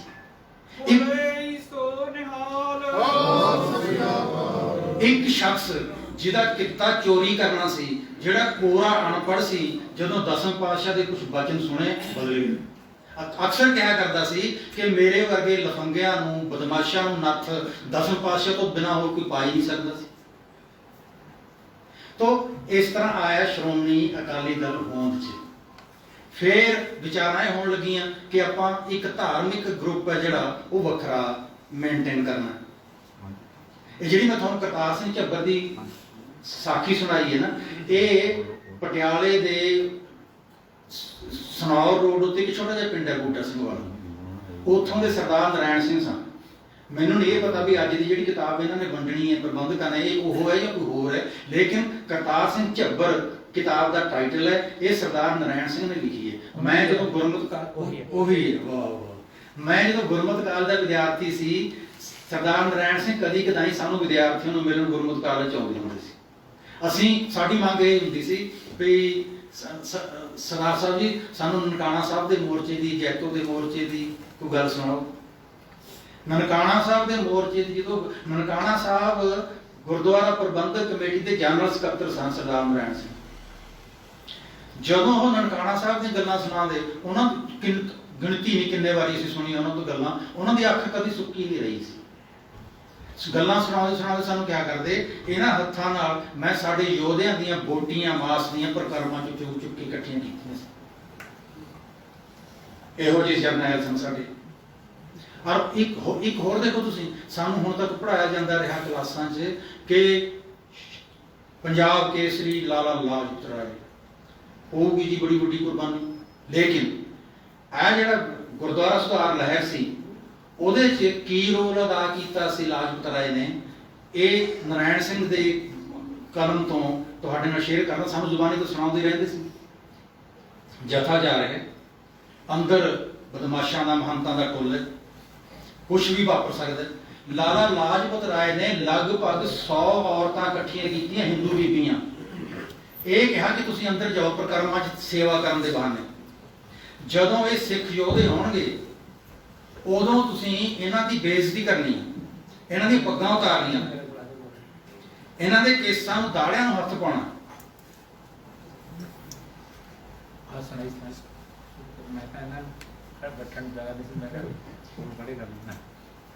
तो लाला लाजपत राय का रोल दस रहा तुहानूं, यानी कि वो महंतां दे समर्थक सन, क्योंकि महंतां दे सारा विधि विधान वो कर्मकांड वो वैदिक सी, हिंदू मत वाला सी, ब्राह्मणवाद सी। ते खालसा पंथ है जिहड़ा ये जलवा इहदा प्रगट हुंदा जा रहा है। लाला लाजपत राय ने 100 औरतां उत्थे इकट्ठियां कीतियां कि इन्हां दी बेइज्जती करनी है। जदों जथा अंदर गया उवें होया, पग्गां उतारियां। और करतार सिंह झब्बर का हुक्म सी कि किड्डा वड्डा योधा सी, उहदा बैकग्राउंड की सी आपां देख चुके हैं, लेकिन उहदा हुक्म सी कि किसी माई भाई ते तुसीं हत्थ नहीं चुकना, तुसीं कुट खा के आ जाओ। बेशक बेहुरमती हुई, पग्गां उतारियां गईयां, केस पुट्टे गए, सिर दे केस दाड़ियां नूं हत्थ पाया। बहुत उदास जो बाहर आया ना जथा आए, उलांबे देण लगे, कहते साडे सामने चीज़ां की सी, ਅਸੀਂ ਇਹਨਾਂ ਦੇ ਨੱਕ ਤੋੜ ਦੇਣੇ ਸੀ, ਤੁਸੀਂ ਸਾਨੂੰ ਹੁਕਮ ਦਿੱਤਾ ਹੈ ਕਿ ਹੱਥ ਨਹੀਂ ਚੁੱਕਣਾ ਕਿਸੇ ਤੇ। ਉਹ ਕਹਿਣ ਲੱਗਿਆ ਬੰਦੇ ਤੇ ਤਾਂ ਕੀ, ਔਰਤ ਤੇ ਤਾਂ ਕੀ, ਬੰਦੇ ਤੇ ਵੀ ਹੱਥ ਨਹੀਂ ਚੁੱਕਣ ਦੇਣਾ। ਫਿਰ ਸਾਡੇ ਨਾਲ ਜਿਹੜੀ ਇਹ ਹੋਈ ਹੈ ਇਹ ਕੀ ਹੋਇਆ ਤੇ ਕਿਉਂ ਹੋਇਆ, ਸਾਡੀ ਬੇਇੱਜ਼ਤੀ ਕਿਉਂ ਕਰਵਾਈ। ਕਰਤਾਰ ਸਿੰਘ ਝੱਬਰ ਪੂਰੀ ਹਲੀਮੀ ਨਾਲ ਸ਼ਾਂਤੀ ਨਾਲ ਕਹਿੰਦੇ ਤੁਹਾਨੂੰ ਪੱਕਾ ਪਤਾ ਨਾ ਕਿ ਹਿੰਦੂ ਤੇ ਸਿੱਖ ਭਰਾ ਨੇ, ਇਹ ਆਪਣੀ ਭਰਜਾਈਆਂ ਸੀ, ਭਰਜਾਈਆਂ ਨੇ ਆਪਣੇ ਦੌਰਾਂ ਜੇਠਾਂ ਨਾਲ ਛੇੜਖਾਨੀ ਕਰ ਲਈ, ਬਸ ਇਹਨੂੰ ਭੁੱਲ ਜਾਓ। ਕਿਉਂਕਿ ਯੁੱਧ ਜਿੱਤਣਾ ਸੀ। ਜਿਹੜਾ ਯੋਧਾ ਹੈ, ਲੜਾਕੂ ਹੈ ਨਾ, ਜੇ ਉਹ ਗੁੱਸੇ 'ਚ ਆ ਗਿਆ ਫਿਰ ਉਹ ਯੁੱਧ ਹਾਰ ਜਾਊਗਾ। तो साडे ये नेक वक्त लोग ने जिहड़े 1870 च सिंह सभा कायम हुई। सिंह सभावां भी दो कायम हो गई सी, एक लाहौर वाली एक अमृतसर वाली। लाहौर वाली सिंह सभा सी जी वो रईसां दी सी, उन्हां लोकां दी सी जिन्हां दी सांझ अंग्रेज़ां नाल सी। उन्हां दा इह इरादा सी कि असीं अपने धर्म दे विच सुधार, विधिक संस्थावां ਇਹ अंग्रेज़ां की मदद नाल ठीक बनावांगे। अमृतसर वाली जी सभा सी ये खाड़कू सिंघां दी सी, ये कहंदे सी अंग्रेज़ नाल साडा कोई तल्लक ही नहीं है। अंग्रेज़ लाहौर वाले समझाया करते सी कि अंग्रेज़ नाल साडी कोई लड़ाई नहीं, असीं जिन्ना मैक्सीमम इन्हां तों लै सकदे हां लवांगे, इन्हां नाल मिल जुल के लवांगे। तो लेकिन इस तरह कशमकश आपस दे विच विचारां दा विरोध विकास ये तां हुंदे ही रहिंदा, चलदे ही रहिंदा। होया कि श्रोमणी अकाली दल होंद च आ गया, श्रोमणी गुरुद्वारा प्रबंधक कमेटी होनी चाहिए। तो जिहड़ी गल उन्हां दिनां दे सिखां नूं लीडरां नूं याद करदिआं उन्हां नूं प्रणाम करन नूं मन करदा है अपना सारिआं दा इहो ये कि उन्हां दिनां 'च ना मुसलमानां दी कोई अजिही जथेबंदी बनी सी, ना हिंदुआं दी कोई अजिही जथेबंदी बनी सी। सिखां ने श्रोमणी गुरुद्वारा प्रबंधक कमेटी रजिस्टर करवाई ते उन्हें शानदार काम कीते। एक मैनूं विचों दी याद आ गई गल्लां करदिआं करदिआं संत बाबा आतर सिंह, कोई विवाद नहीं उन्होंने बारे, कोई मूर्ख बंदा उन्होंने बारे खिलाफ लिखे रब नूं भी गालां दई जांदे ने लोग, तां आपां उन्हां नूं किवें रोक सकदे हैं। लेकिन जदों मोर्चे जित ले, श्रोमणी कमेटी की स्थापना हो गई, वड्डी गिणती च सिखां ने फैसला किया कि दरबार साहब शुकराने की अरदास करके फिर आपां तुरांगे। सब तो वड्डी इस वेले धार्मिक हस्ती संत बाबा आतर सिंह जी ने फिर शुकराने की अरदास आपां मसलमाने जाके उन्हां तों करवाई। अपनी समाप्ति जी इस कारवां की दरबार साहब तो शुरू होकर मस्तूआना साहब तक होएगी।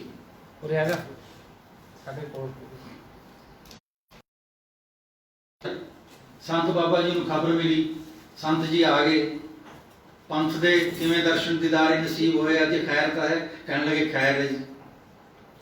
किवें आउणा होया, संगत ने दस्सिया जी महंतां नूं असीं गुरुद्वारिਆਂ चों कढ दित्ता, ਗੁਰੂ ਮਹਾਰਾਜ ਨੇ ਦਇਆ ਕੀਤੀ, ਮਹਾਰਾਜ ਅੱਗੇ ਸ਼ੁਕਰਾਨੇ ਦੀ ਅਰਦਾਸ ਤੁਹਾਡੇ ਤੋਂ ਕਰਵਾਉਣੀ। ਸੰਤ ਆਦਰ ਸਿੰਘ ਕਹਿੰਦੇ ਤੁਸੀਂ ਆਏ ਹੋ, ਪੰਥ ਆਇਆ, ਇਸ ਕਰਕੇ ਤਾਬਿਆਦਾਰ ਹਾਂ, ਅਰਦਾਸ ਕਰਾਂਗੇ ਸ਼ੁਕਰਾਨੇ ਦੀ। ਪਰ ਮੈਨੂੰ ਇਹ ਲੱਗਦਾ ਹੈ ਕਿ ਮਹੰਤਾਂ 'ਚ ਕੋਈ ਨਾ ਕੋਈ ਮਾੜੀ ਮੋਟੀ ਨੇਕੀ ਬਚਦੀ ਹੋਏਗੀ, ਜਿਹੜੇ ਉਹ ਗੁਰਦੁਆਰਿਆਂ 'ਚੋਂ ਨਿਕਲਣਗੇ, ਤੁਹਾਨੂੰ ਗੁਰਦੁਆਰਿਆਂ 'ਚੋਂ ਕੱਢਣਾ ਬਹੁਤ ਔਖਾ ਹੋਊਗਾ।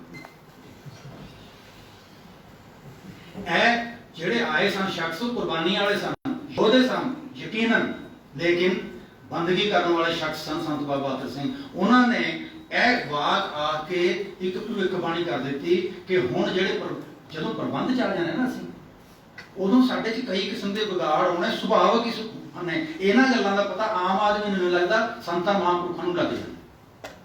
ਹੁਣ ਤੁਸੀਂ ਦੇਖੋ, ਇਸ ਗੱਲ ਦਾ ਬੁਰਾ ਨਾ ਮਨਾਵੇ ਇੱਥੇ ਬੈਠੇ, ਜਦੋਂ ਆਪਾਂ ਸਾਰੇ ਜਣੇ ਗੁਰੂ ਗ੍ਰੰਥ ਸਾਹਿਬ ਦੇ ਅੱਗੇ ਮੱਥਾ ਟੇਕਣ ਵਾਲੇ ਹਾਂ, ਇਸ ਕਰਕੇ ਸਾਡੇ 'ਚ ਕੋਈ ਦੁਸ਼ਮਣੀ ਤਾਂ ਹੋ ਹੀ ਨਹੀਂ ਸਕਦੀ, ਅਸੀਂ ਸਾਰੇ ਭਰਾ ਹੋ ਗਏ ਜਦੋਂ ਪਿਤਾ ਸਾਡਾ ਗੁਰੂ ਗ੍ਰੰਥ ਸਾਹਿਬ ਹੋ ਗਏ।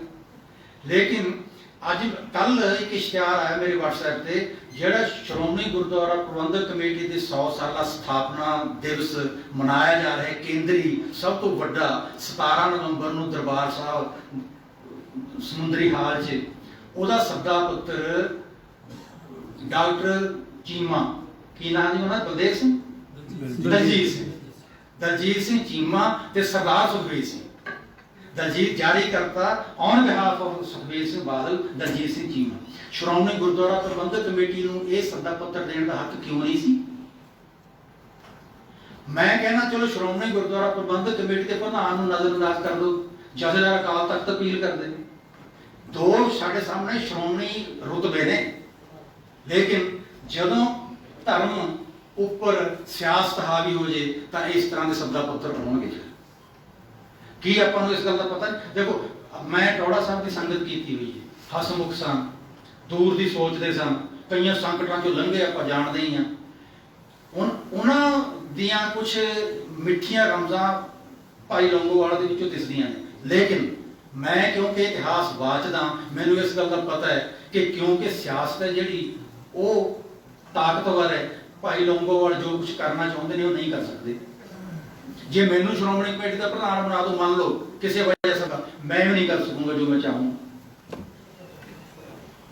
ਤਾਬਿਆਦਾਰੀ ਤਾਂ ਚਾਹੀਦੀ ਸੀ ਸਿਆਸਤ ਨੂੰ ਧਰਮ ਹੇਠ, ਲੇਕਿਨ ਧਰਮ ਤੱਕ ਪੰਖ ਕਰ ਉੱਡ ਰਿਹਾ, ਕਿਸੇ ਨੂੰ ਕੋਈ ਪਰਵਾਹ ਹੀ ਨਹੀਂ ਹੈ। ਕਿਉਂਕਿ ਟੌੜਾ ਸਾਹਿਬ ਦਾ ਜ਼ਿਕਰ ਆਇਆ, ਉਹ ਕਿਹੋ ਜਿਹੇ ਸਨ, ਸੰਕਟ ਦੇ ਵਿੱਚ ਵੀ ਕਿਹੋ ਜਿਹਾ ਵਰਤਾਅ ਹੁੰਦਾ ਸੀ ਉਹਨਾਂ ਦਾ, ਯਾਦ ਕਰ ਰਹੇ ਆਪਾਂ। 2 ਵਾਰੀ ਤੁਸੀਂ ਉਹਨਾਂ ਦੀ ਯਾਦਗਾਰ ਮਨਾਉਣੇ ਵੀ ਹੁਣੀ ਪਤਾ ਲੱਗਿਆ। ਜ਼ਖਮੀ ਸਨ, ਉਹਨਾਂ ਤੇ ਹਮਲਾ ਹੋਇਆ ਸੀ। ਮੈਂ ਆਪਣੇ ਇੱਕ ਦੋਸਤ ਕੋਲ ਮਿਲਣ ਕੋਈ ਕੰਮ ਸੀ, ਲੁਧਿਆਣੇ ਗਿਆ, ਉਹ ਗੱਲਬਾਤ ਹੋਈ, ਮੈਨੂੰ ਕਹਿੰਦਾ ਮੇਰਾ ਦੋਸਤ, ਪ੍ਰਧਾਨ ਜੀ ਨੇ ਇੱਥੇ ਉਸਵਾਲ ਹਸਪਤਾਲ 'ਚ ਦਾਖਲ, ਉਹਨਾਂ ਦਾ ਪਤਾ ਲੈ? ਮੈਂ ਕਿਹਾ ਨਾ। ਫਿਰ ਕਿਉਂ ਨਹੀਂ ਲਿਆ ਪਤਾ? ਮੈਂ ਕਿਹਾ ਬਸ ਸੋਚਿਆ ਚਲੋ ਜਾਵਾਂਗੇ, ਲੈ ਆਵਾਂਗੇ। ਕਹਿੰਦਾ ਚੱਲ, ਮੈਂ ਇੱਕ ਵਾਰੀ ਤਾਂ ਪਤਾ ਲੈ ਆਇਆ ਸੀ, ਹੁਣ ਤੈਨੂੰ ਲੈ ਕੇ ਚੱਲਣਾ। ਚਲੋ ਜੀ, ਬੈੱਡ ਤੇ ਲੇਟੇ ਹੋਏ ਸਨ, ਉਮਰ 'ਚ ਰੁਤਬੇ 'ਚ ਮੇਰੇ ਨਾਲੋਂ ਵੱਡੇ ਸਨ, ਗੱਲਾਂ ਦੇਰ ਦੀਆਂ ਹੋ ਗਈਆਂ। ਮੈਂ ਉਹਨਾਂ ਦੇ ਗੋਡੀ ਹੱਥ ਲਾਇਆ, ਹੱਸ ਕੇ ਕਹਿੰਦੇ ਪ੍ਰੋਫੈਸਰ ਐਸ ਗੋਡੇ ਤੇ ਤਾਂ ਪਲਸਟਰ ਹੋਇਆ ਪਿਆ, ਮੈਨੂੰ ਪਤਾ ਨਹੀਂ ਲੱਗਿਆ ਵੀ ਤੂੰ ਹੱਥ ਲਾਇਆ। ਉਹ ਦੂਜੇ ਗੋਡੇ ਤੇ ਲਾਇਆ। ਹਸਪਤਾਲ 'ਚ ਜ਼ੇਰੇ ਇਲਾਜ ਨੇ, ਲੇਕਿਨ ਹਸਮੁਖ ਚਿਹਰਾ, ਹਸਮੁਖ।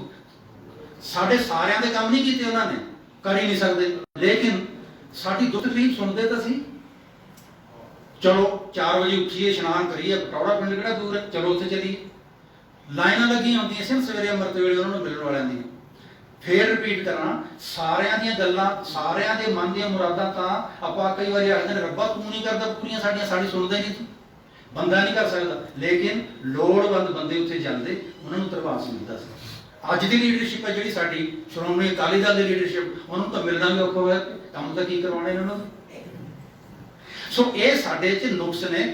ਆਹ ਸਾਧ ਸੰਗਤ ਹੈ ਜਿਹੜੀ, ਇਹ ਭਾਈਆਂ ਭੈਣਾਂ ਦੀ ਸੰਗਤ ਹੈ, ਇੱਕ ਪਰਿਵਾਰ ਹੈ ਆਪਣਾ। ਉਹਦੇ ਵਿੱਚ ਸਾਡੇ ਸਾਹਮਣੇ ਜਿਹੜੀਆਂ ਕੁਝ ਮੁਸ਼ਕਲਾਂ ਦਰਪੇਸ਼ ਆਉਂਦੀਆਂ, ਉਹ ਆਪਾਂ ਜ਼ਿਕਰ ਕਰਨਾ ਹੀ ਕਰਨਾ ਤੇ ਹੱਲ ਦੇਖਾਂਗੇ ਉਹਨਾਂ ਦੇ ਕੀ ਨਿਕਲਦੇ ਨੇ। ਸੋ ਇਹ ਦੌਰ ਸੀ ਜਿਹੜਾ ਆਪਣਾ 100 ਸਾਲ ਪੂਰਾ ਹੋਇਆ ਸ਼੍ਰੋਮਣੀ ਕਮੇਟੀ ਦਾ, ਸ਼੍ਰੋਮਣੀ ਅਕਾਲੀ ਦਲ ਦਾ। ਸ਼੍ਰੋਮਣੀ ਗੁਰਦੁਆਰਾ ਪ੍ਰਬੰਧਕ ਕਮੇਟੀ ਦੀ ਰਜਿਸਟ੍ਰੇਸ਼ਨ ਹੈ ਜਿਹੜੀ, ਉਹ 15 ਨਵੰਬਰ 1920 ਨੂੰ ਹੋਈ ਸੀ, ਤੇ ਅਕਾਲੀ ਦਲ ਪੂਰੇ 1 ਮਹੀਨੇ ਬਾਅਦ 14 ਦਸੰਬਰ 1920 ਨੂੰ ਹੋਂਦ 'ਚ ਆ ਗਿਆ ਸੀ। ਇਹ ਦੋਵੇਂ ਗਰੁੱਪ ਨੇ ਜਿਹੜੇ ਇੱਕ ਦੂਸਰੇ ਨਾਲ ਤਾਲਮੇਲ ਰੱਖਦੇ। ਸ਼੍ਰੋਮਣੀ ਅਕਾਲੀ ਦਲ ਦਾ ਤਾਲਮੇਲ ਹੁੰਦਾ ਸੀ ਅੰਗਰੇਜ਼ ਸਰਕਾਰ ਨਾਲ, ਸ਼੍ਰੋਮਣੀ ਗੁਰਦੁਆਰਾ ਪ੍ਰਬੰਧਕ ਕਮੇਟੀ ਦਾ ਕੰਮ ਹੁੰਦਾ ਸੀ ਧਰਮ ਦੇ ਵਿੱਚ ਦਖਲ ਨਾ ਹੋਵੇ, ਵੱਡੀ ਗਿਣਤੀ ਦੇ ਵਿੱਚ ਅੰਮ੍ਰਿਤਧਾਰੀ ਹੋਣ, ਸਾਡੇ ਬੱਚੇ ਵੱਡੀ ਗਿਣਤੀ ਦੇ ਵਿੱਚ ਸਾਹਿਤ ਛਪਵਾਇਆ ਜਾਂਦਾ, ਵੰਡਿਆ ਜਾਂਦਾ। ਇਹ ਸਾਰੇ ਸਿਲਸਿਲੇ ਬਹੁਤ ਕਾਬਲੀਅਤ ਨਾਲ ਕੀਤੇ ਸ਼੍ਰੋਮਣੀ ਗੁਰਦੁਆਰਾ ਪ੍ਰਬੰਧਕ ਕਮੇਟੀ ਨੇ। ਤੋ ਹੁਣ ਆਪਾਂ ਅੱਜ ਦੇ ਇਸ ਸਮਾਗਮ ਦੀ ਸਮਾਪਤੀ ਤੇ ਜਿਹੜੀ ਮੈਂ ਤੁਹਾਡੇ ਨਾਲ ਗੱਲ ਸ਼ੇਅਰ ਕਰਨੀ ਸੀ, ਇੱਕ ਜ਼ਰੂਰੀ ਹੋਰ ਇਹਦੇ ਨਾਲ ਇਹ ਵੀ ਸਾਡਾ ਪੰਜਾਬੀ ਸੂਬਾ ਜਿਹੜਾ ਇਹ ਇਕੱਲਾ ਪੰਜਾਬੀ ਪੜ੍ਹਨ ਵਾਸਤੇ ਥੋੜਾ ਹੋਇਆ ਕੀ ਸੀ। ਪੰਜਾਬੀ ਸੂਬੇ ਦੀ ਆਪਾਂ ਵਾਅਦਾ ਕੀਤਾ ਸੀ, ਗੱਲ ਸੁਣਾ ਕੇ ਤੁਹਾਨੂੰ ਫਿਰ ਸਮਾਪਤੀ ਕਰਾਂਗੇ। ਸਿੱਖਾਂ ਨੇ ਮਾਸਟਰ ਤਾਰਾ ਸਿੰਘ ਦੀ ਲੀਡਰਸ਼ਿਪ ਦੇ ਵਿੱਚ ਵੀ, ਬਾਬਾ ਖੜਕ ਸਿੰਘ ਦੀ ਲੀਡਰਸ਼ਿਪ ਦੇ ਵਿੱਚ ਵੀ ਅੰਗਰੇਜ਼ਾਂ ਦੀ ਮੰਗ ਜਦੋਂ ਪਤਾ ਲੱਗਾ ਕਿ ਮੁਸਲਿਮ ਲੀਗ ਨੇ ਪਾਕਿਸਤਾਨ ਦੀ ਮੰਗ ਕਰ ਦਿੱਤੀ, ਸਿੱਖਾਂ ਨੂੰ ਆਪਣੇ ਆਪ ਨਹੀਂ ਕੁਝ ਪਤਾ ਲੱਗਦਾ ਕਿ ਕੀ ਕਰੀਏ, ਕਿਉਂਕਿ ਉਹ ਟਰੋਫੀਆਂ ਖਾ ਰਹੇ ਇਸ ਕਰਕੇ ਮੈਨੂੰ ਟਰੋਫੀ ਕਿਉਂ ਨਹੀਂ ਦਿੰਦੇ।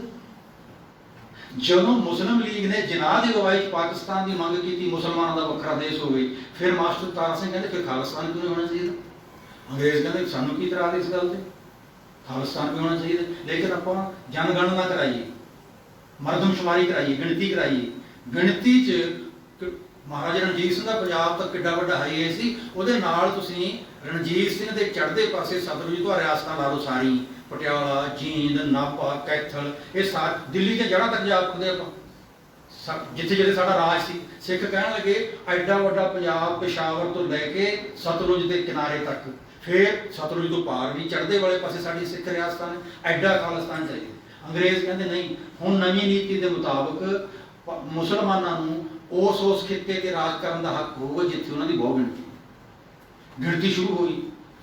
ਮਾਨਯੋਗ ਸਾਧ ਸੰਗਤ, ਤੁਸੀਂ ਹੈਰਾਨ ਹੋਗੇ ਸੁਣ ਕੇ ਕਿ ਲਾਹੌਰ 'ਚ ਤਾਂ ਮੁਸਲਮਾਨਾਂ ਦੀ ਗਿਣਤੀ ਹੋਣੀ ਸੀ ਵੱਧ, ਅੰਮ੍ਰਿਤਸਰ ਜ਼ਿਲ੍ਹੇ 'ਚ ਮੁਸਲਮਾਨਾਂ ਦੀ ਵੱਧ ਗਿਣਤੀ ਸੀ, ਤੇ ਜਿਨਾਹ ਨੇ ਕਲੇਮ ਕੀਤਾ ਕਿ ਅੰਮ੍ਰਿਤਸਰ ਪਾਕਿਸਤਾਨ ਜਾਏਗਾ।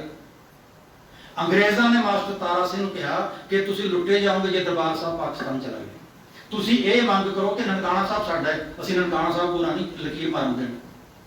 ਸਿੱਖਾਂ ਨੂੰ ਨਹੀਂ ਸੁੱਝੀ ਸੀ ਗੱਲ ਨਨਕਾਣਾ ਸਾਹਿਬ ਦਾ ਇਲਾਕਾ ਜਿਹੜਾ ਹਿੰਦੁਸਤਾਨ ਚ ਲਾਓ। ਅੰਗਰੇਜ਼ਾਂ ਨੇ ਕਿਹਾ ਕਿ ਤੁਸੀਂ ਇਉਂ ਮੰਗ ਕਰੋ, ਫਿਰ ਰਾਜ਼ੀਨਾਮਾ ਵਿਚਕਾਰ ਜੇ ਅੰਮ੍ਰਿਤਸਰ ਰਾਜ਼ੀਨਾਮਾ ਹੋ ਜਾਏਗਾ, ਫਿਰ ਚਲੋ ਲਾਹੌਰ ਤੁਸੀਂ ਲੈ ਲਓ, ਅੰਮ੍ਰਿਤਸਰ ਅਸੀਂ ਲੈ ਲਵਾਂਗੇ। ਇਹ ਅੰਗਰੇਜ਼ ਦੇ ਦੱਸਣ ਦੇ ਮੁਤਾਬਕ ਮੰਗ ਹੋਈ ਤਾਂ ਅੰਮ੍ਰਿਤਸਰ ਬਚਿਆ ਸਾਡਾ, ਦਰਬਾਰ ਸਾਹਿਬ ਚਲਾ ਗਿਆ ਸੀ ਉੱਧਰ।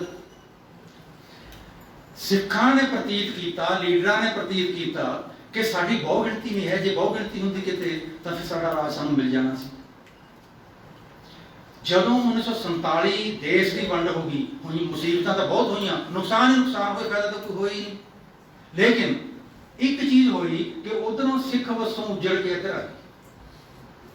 ਇੱਥੇ ਗਿਣਤੀ ਕਾਫੀ ਸਾਰੀ ਹੋ ਗਈ ਸਿੱਖਾਂ ਦੀ ਪੰਜਾਬ, ਇੱਧਰ ਦੇ ਪੰਜਾਬ, ਲੇਕਿਨ ਫੇਰ ਵੀ ਹਿੰਦੂਆਂ ਨਾਲੋਂ ਘੱਟ ਸੀ। ਜਿਹੜਾ ਵੱਡਾ ਪੰਜਾਬ ਹੈ ਨਾ 1966 ਤੋਂ ਪਹਿਲਾਂ ਦਾ ਪੰਜਾਬ, ਜਿਹਦੇ ਵਿੱਚ ਹਰਿਆਣਾ ਸ਼ਾਮਲ ਕਰ ਦਿਓ, ਹਿਮਾਚਲ ਸ਼ਾਮਲ ਕਰ ਦਿਓ, ਦਿੱਲੀ।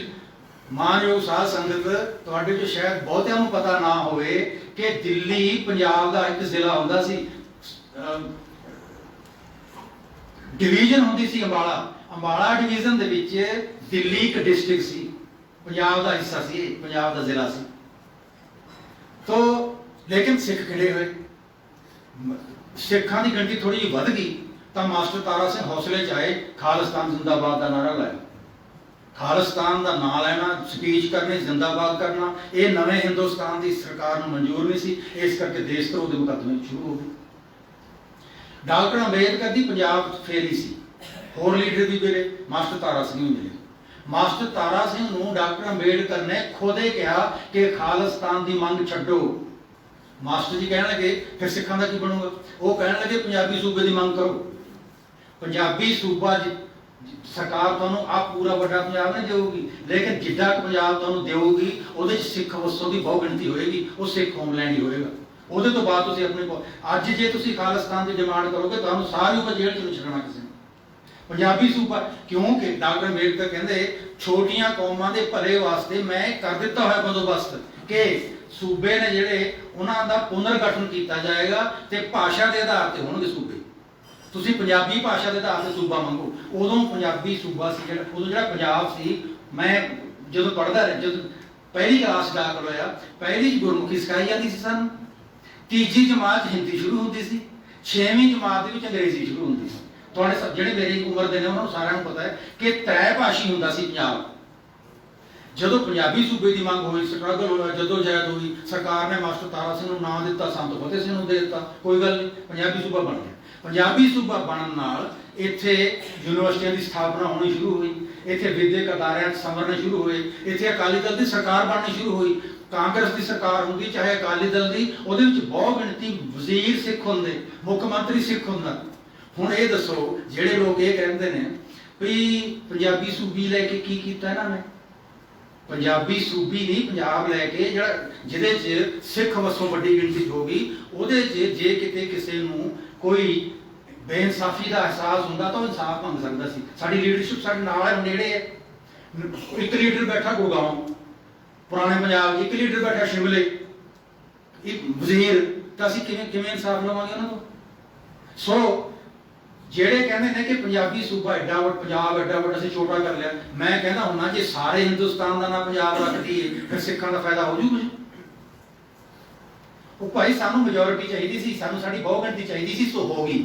ਹੁਣ ਸਾਡੇ ਬੱਚੇ ਜੇ ਸਿੱਖੀ ਤੋਂ ਦੂਰ ਹੁੰਦੇ ਜਾ ਰਹੇ ਨੇ। ਮੈਂ ਅਕਸਰ ਜ਼ਿਕਰ ਕਰਦਾ, ਸਮਾਪਤੀ ਦੇ ਬੋਲ ਹੀ ਨੇ, ਸਮਝੋ ਇਹ ਕਿ ਸਾਡੇ ਬੱਚੇ ਸਿੱਖੀ ਤੋਂ ਦੂਰ ਨਹੀਂ ਗਏ।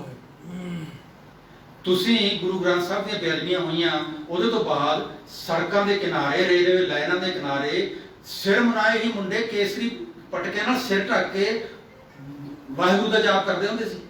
ਮੈਂ ਉਹ ਫੋਟੋਆਂ ਦੇਖੀਆਂ ਤੇ ਮੈਂ ਜਾ ਕੇ ਦੇਖਿਆ, ਫਿਰ ਮੇਰੇ ਦਿਲ ਨੂੰ ਅਹਿਸਾਸ ਹੁੰਦਾ ਸੀ ਕਿ ਇਹ ਸਾਡੇ ਬੱਚੇ ਸਿੱਖੀ ਤੋਂ ਦੂਰ ਨਹੀਂ ਗਏ। ਦਸਮ ਪਾਤਸ਼ਾਹ ਨੂੰ ਉਨਾ ਹੀ ਪਿਆਰ ਕਰਦੇ ਨੇ ਜਿਨ੍ਹਾਂ ਜਥੇਦਾਰਾਂ ਨੇ ਲਿਬਾਸ ਸਿੱਖੀ ਦਾ ਪਹਿਨ ਕੇ ਸਿੱਖੀ ਇਖਲਾਕ ਤੋਂ ਮੁਨਕਰ ਹੋਏ। ਇਹਨਾਂ ਨੇ ਉਹਨਾਂ ਦੇ ਲਿਬਾਸ ਨੂੰ ਪਸੰਦ ਨਹੀਂ ਕੀਤਾ।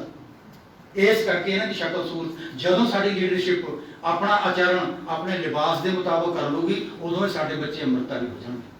ਗੁਰੂ ਦਸਮ ਪਾਤਸ਼ਾਹ ਬੜੇ ਮਿਹਰਬਾਨ ਨੇ, ਸਾਡੀਆਂ ਗਲਤੀਆਂ ਦਾ ਤਾਂ ਕੋਈ ਅੰਤ ਹੀ ਨਹੀਂ, ਕੋਈ ਘਾਟਾ ਹੀ ਨਹੀਂ, ਪਰ ਉਹਨਾਂ ਦੀਆਂ ਮਿਹਰਬਾਨੀਆਂ ਦਾ ਵੀ ਕੋਈ ਘਾਟਾ ਨਹੀਂ। ਉਹ ਸਾਡੇ ਤੇ ਮਿਹਰਬਾਨ ਹੋਣਗੇ। ਇਹ ਸ਼੍ਰੋਮਣੀ ਗੁਰਦੁਆਰਾ ਪ੍ਰਬੰਧਕ ਕਮੇਟੀ ਵੀ, ਸ਼੍ਰੋਮਣੀ ਅਕਾਲੀ ਦਲ ਵੀ, ਸਾਡੀਆਂ ਸਿੰਘ ਸਭਾਵਾਂ ਵੀ ਇਹ ਉਵੇਂ ਕਾਇਮ ਹੋਣ, ਉਵੇਂ ਪ੍ਰਚੰਡ ਹੋਣ ਜਿਵੇਂ 100 ਸਾਲ ਪਹਿਲਾਂ ਹੋਈਆਂ ਸੀ। ਇਹ ਅਹਿਸਾਸ ਨਾਲ ਮੈਂ ਤੁਹਾਡੇ ਸਾਰਿਆਂ ਦਾ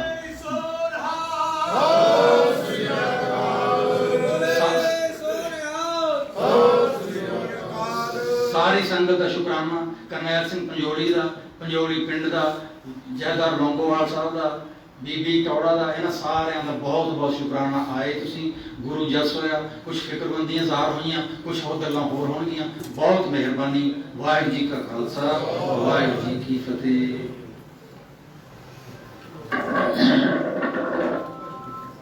ਇਹ ਸਨ ਮੇਰੀ ਕੌਮ ਦੇ ਬਹੁਤ ਹੀ ਵਿਦਵਾਨ ਸੱਜਣ ਪ੍ਰੋਫੈਸਰ ਹਰਪਾਲ ਸਿੰਘ ਜੀ ਪੰਨੂ ਸਾਹਿਬ, ਜਿਨ੍ਹਾਂ ਨੇ ਸਾਨੂੰ ਸਾਰਿਆਂ ਨੂੰ ਸਾਡਾ ਇਤਿਹਾਸ ਸੁਣਾਇਆ।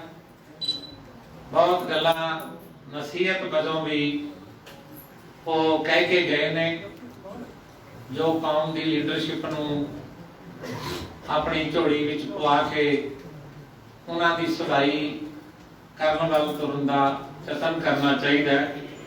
ਸੈਮੀਨਾਰਾਂ ਦਾ ਮਤਲਬ ਇਹੀ ਅਸਲ ਵਿੱਚ ਇਹ ਹੁੰਦਾ ਹੈ ਕਿ ਅਸੀਂ ਆਪਣਾ ਲੇਖਾ ਜੋਖਾ ਕਰੀਏ, ਜੋ ਸਾਡੇ 'ਚ ਗਲਤੀਆਂ ਨੇ, ਊਣਤਾਈਆਂ ਨੇ, ਉਹਨਾਂ ਨੂੰ ਦੂਰ ਕਰਨ ਦਾ ਯਤਨ ਕਰੀਏ। ਜਨਰੇਟਰ ਚਲਾਇਓ, ਅਸੀਂ ਉਹ ਦੂਰ ਕਰਨੀਆਂ ਨੇ ਤੇ ਉਹਨਾਂ ਨੂੰ ਠੀਕ ਕਰਨ ਦਾ ਯਤਨ ਵੀ ਕਰਨਾ ਹੈ। ਪੰਨੂ ਸਾਹਿਬ ਦੀ ਇਸ ਗੱਲ ਦੀ ਮੈਂ ਤਾਇਦ ਕਰਦਾ ਕਿ ਠੀਕ ਕਿਹਾ ਸੀ ਉਹਨਾਂ ਨੇ। ਇਹ ਤੁਸੀਂ ਦੁਨੀਆ ਨੇ 3 ਕਿਸਮ ਦਾ ਰਾਜ ਮੰਨਿਆ। ਇੱਕ ਰਾਜ ਜਿਹੜਾ ਉਹ ਡਿਕਟੇਟਰਸ਼ਿਪ ਹੁੰਦਾ ਹੈ।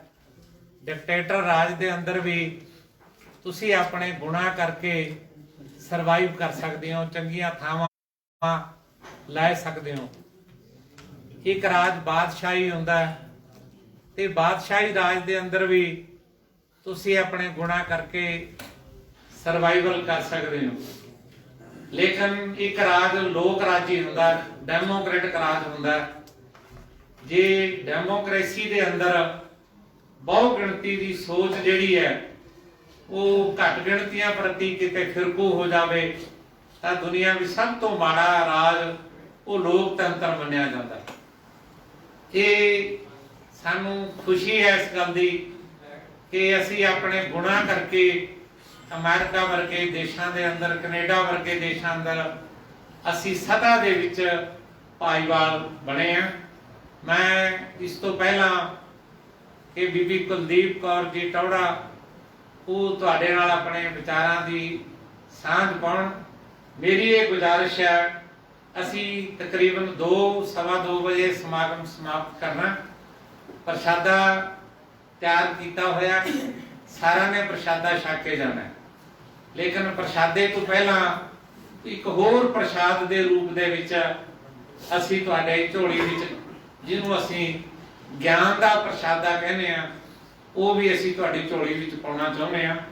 ਮੈਂ ਸਭ ਤੋਂ ਪਹਿਲਾਂ ਉਹਨਾਂ ਸੱਜਣਾਂ ਦੇ ਸਨਮਾਨ ਲਈ ਇਹਨਾਂ 4 ਆਗੂਆਂ ਨੂੰ ਬੇਨਤੀ ਕਰਾਂਗਾ, ਲੰਗੋਵਾਲ ਸਾਹਿਬ ਨੂੰ, ਅਨੂ ਸਾਹਿਬ ਨੂੰ, ਬੀਬੀ ਕੁਲਦੀਪ ਕੌਰ ਜੀ ਨੂੰ ਤੇ ਸਾਡੇ ਸਨਮਾਨਯੋਗ ਸਾਡੇ ਹਲਕੇ ਦੇ ਇੰਚਾਰਜ ਸਰਦਾਰ ਦਦਾਰ ਸਿੰਘ ਜੀ ਪੱਟੀ ਸਾਹਿਬ ਨੂੰ, ਕਿ ਜਿਨ੍ਹਾਂ ਸਾਡੇ ਮੈਨੇਜਰਾਂ ਨੇ ਕਰੋਨਾ ਦੇ ਸਮੇਂ ਦੇ ਦੌਰਾਨ ਬਹੁਤ ਕੰਮ ਕੀਤਾ ਤੇ ਉਹਨਾਂ ਸਾਰਿਆਂ ਨੂੰ ਇੱਕ ਸ਼ੀਲਡ ਦੇਣੀ ਹੈ, ਉਹਨਾਂ ਦਾ ਸਨਮਾਨ ਕਰਨਾ। ਨਹੀਂ ਉਹ ਵਿਚਾਰਿਆਂ ਨੂੰ ਕੋਈ ਛੇਤੀ ਕੀਤਿਆਂ ਸਿਰੋਂ ਕੋਈ ਨਹੀਂ ਦਿੰਦਾ, ਲੈ ਭਾਵੇਂ ਉਹਨਾਂ ਤੋਂ ਬਥੇਰੇ ਜਾਣ ਪਰ ਦਿੰਦਾ ਕੋਈ ਨਹੀਂ। ਮੈਂ ਸਭ ਤੋਂ ਪਹਿਲਾਂ ਬੇਨਤੀ ਕਰਾਂਗਾ ਸਰਦਾਰ ਕਰਮ ਸਿੰਘ ਮੈਨੇਜਰ ਗੁਰਦੁਆਰਾ ਸ਼੍ਰੀ ਫਤਿਹਗੜ੍ਹ ਸਾਹਿਬ, ਉਹ ਆਉਣ, ਉਹਨਾਂ ਨੂੰ ਇੱਕ ਸਿਰੋਂ ਪਾਓ, ਇੱਕ ਸਨਮਾਨ ਚ ਉਹਨਾਂ ਨੂੰ ਦੇਣ ਦੀ। ਬਾਕੀ ਸੱਜਣਾਂ ਨੂੰ ਮੇਰੀ ਬੇਨਤੀ ਹੈ, ਹਰ ਇੱਕ ਨੂੰ ਸਨਮਾਨ ਦੇਣਾ, ਜਿੰਨੀ ਵੀ ਸੰਗਤ ਉਰੇ ਆਈ ਹੈ, ਤੇ ਕਿਰਪਾ ਕਰਕੇ ਬੈਠਣ ਦੀ ਕਿਰਪਾਲਤਾ ਕਰਿਓ, ਕਾਹਲੀ ਨਾ ਕਰਿਓ। ਮੇਰੀ ਕੋਲਾ ਸਾਹਿਬ ਛੇਤੀ ਕਰੋ। ਬਾਈ ਨੇਮ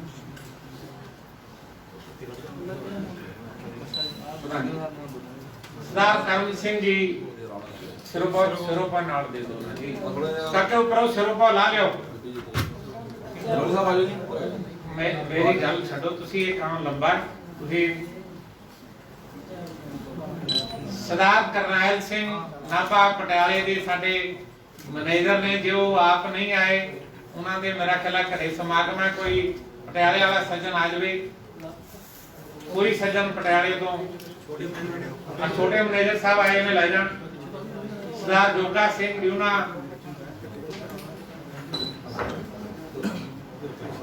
ਸਰਦਾਰ ਗੁਰਪ੍ਰੀਤ ਸਿੰਘ ਬੱਲੇਵਾਲ ਸਾਹਿਬ, ਕਰਨੈਲ ਸਿੰਘ ਨਾਭਾ, ਕਰਨੈਲ ਸਿੰਘ ਨਾਭਾ ਸਿਰੋਪਾਓ ਪ੍ਰਧਾਨ ਜੀ ਨੂੰ ਦੇ ਕਰੋ, ਸ਼ੀਲਡ ਤੁਸੀਂ ਫੜਾ ਦੇ। ਗੁਰਪ੍ਰੀਤ ਸਿੰਘ ਮੱਲੇਵਾਲ ਜੀ ਉਹ ਨਹੀਂ ਹੈਗੇ, ਕੋਈ ਸੱਜਣ ਨਹੀਂ, ਕੋਈ ਆਪਣਾ ਮੁਲਾਜ਼ਮ ਹੋਰ ਲੈ ਜਾਓ। ਸਰ ਜੋਗਾ ਸਿੰਘ ਜੀ, ਅੱਲਾਹ ਜਾਣਦੇ, ਚਲਾ ਗਿਆ। ਸਰ ਨੱਥਾ ਸਿੰਘ ਜੀ, ਸਰਦਾਰ ਨੱਥਾ ਸਿੰਘ ਜੀ, ਇੱਕ ਹੀ ਨਾਮ ਹੈ ਨੱਥਾ ਸਿੰਘ, ਆਪਣੇ ਬੀਬੀ ਆਪਣੇ ਸਰ ਰਜਿੰਦਰ ਸਿੰਘ ਜੀ ਟੌੜਾ,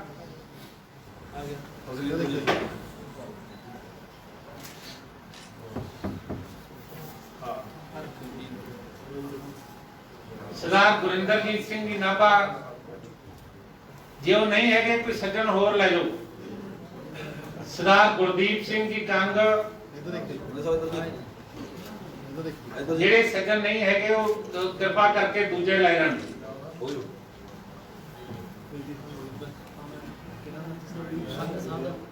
ਕੁਝ ਸਾਡੇ ਪ੍ਰਚਾਰਕ ਨੇ, ਉਹਨਾਂ ਨੂੰ ਮੇਰੀ ਬੇਨਤੀ ਆ, ਉਹ ਕਿਰਪਾ ਕਰਕੇ ਨਾਲ ਦੀ ਨਾਲ ਇਸੇ ਤਰ੍ਹਾਂ ਆ ਜਾਣ। ਸਰਦਾਰ ਅਵਤਾਰ ਸਿੰਘ ਜੀ ਪ੍ਰਚਾਰਕ ਸਾਹਿਬ, ਭਾਈ ਗੋਬਿੰਦ, ਭਾਈ ਕੁਲਵਾ, ਆਪਣਾ ਮਲਕੀਤ ਸਿੰਘ ਲੌਂਗੋਵਾਲ ਦਾ ਢਾਡੀ ਜਥਾ, ਉਹ ਕਿਰਪਾ ਕਰਕੇ ਸਾਰੇ ਆ ਜਾਣ। ਸਰਦਾਰ ਗੁਰਿੰਦਰਜੀਤ ਸਿੰਘ ਜੀ ਪ੍ਰਚਾਰਕ,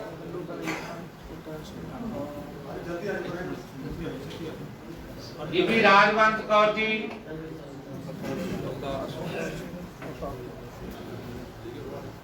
ਇਹਨਾਂ ਦਾ ਸਨਮਾਨ ਕੋਈ ਕਰਦਾ ਨਹੀਂ। ਮੈਨੂੰ ਚਿੰਤਾ ਰਹਿੰਦੀ ਆ ਹਮੇਸ਼ਾ ਇਸ ਗੱਲ ਦੀ, ਇਸ ਕਰਕੇ ਮੈਨੂੰ ਦੁੱਖ ਵੀ ਬਹੁਤ ਹੁੰਦਾ। ਸਰਦਾਰ ਜਸਪਾਲ ਸਿੰਘ ਜੀ ਤਾਨ ਸਾਹਿਬ ਪਰ ਕਹਿਣਾ ਫੜਾ ਦੋ।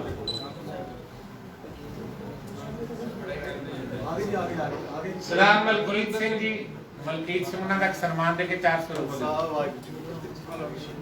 400 ਰੁਪਏ ਦੇ ਦੋ ਨਾਲ 400 ਰੁਪਏ ਦੇ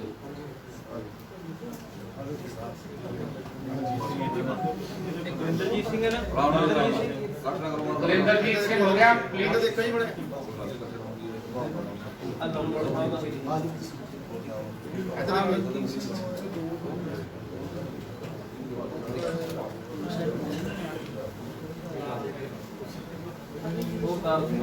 अवतार सिंह प्रताप हो गए, गुरिंदरजीत सिंह, भाई मलकीत सिंह लोगोवाल, बीबी राजवंत कौर,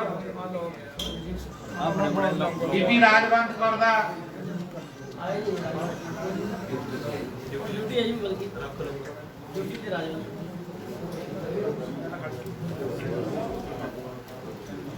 एक सन्मान कुछ सज्जन ऐसे ने जिन्होंने हमेशा ही साडे भवन की आर्थिक तौर पे मदद की थी। उन्हां विच सरदार सवरण सिंह एडवोकेट माधोपुर तो उन्हां नूं मेरी बेनती है वो आउण दी किरपालता करन। सरदार कुलदीप सिंह कोला सन्मान से इन्हां दे लिखे ने उधर खड़ा है, उधर पाले जिंदगी दे अगले पासे कह दिंदा चाहते ने ना पीछे दे आप फोटो ना दी देव जी दो ना कर ली। ये सज्जन हमेशा ही साडे भवन दी गाहे बगाहे आर्थिक मदद करते रहंदे ने। सरदार कुलदीप सिंह कोला, सरदार सवरण सिंह, सरदार गुरनाम सिंह खरड़, उन्हां दा कोई भरा कोई आया होवे परिवार चों कृपा करके वो ले जावे।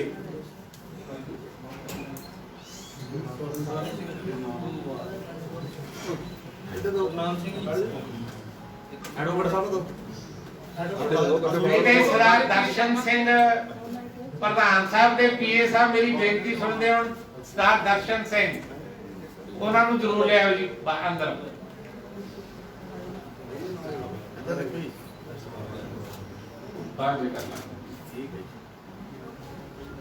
साडे कुछ मैंबर्स वो दर्शन सिंह नूं बुलाओ जी करा। दर्शन सिंह, सरदार अमरिंदर सिंह लिबड़ा आए कि नहीं? आगे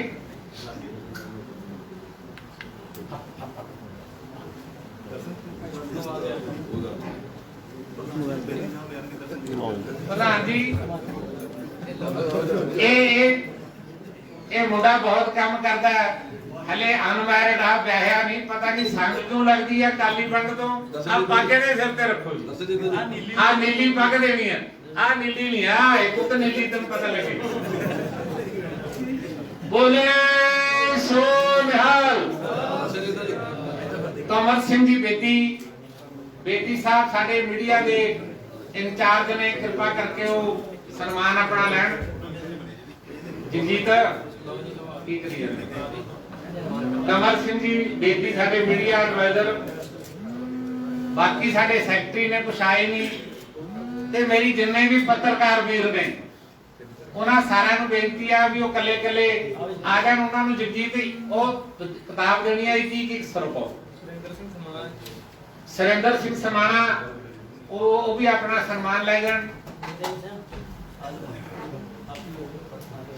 जिन्हें भी पत्रकार साहबान ने please by request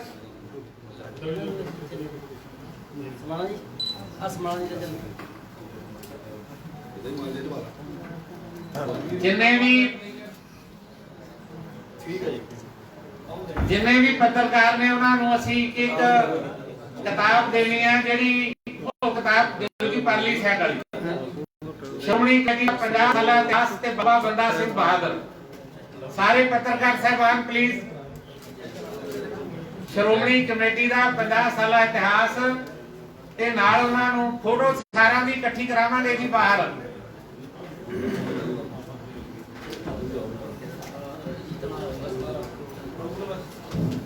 Bhatt ji आई चलो जल्दी।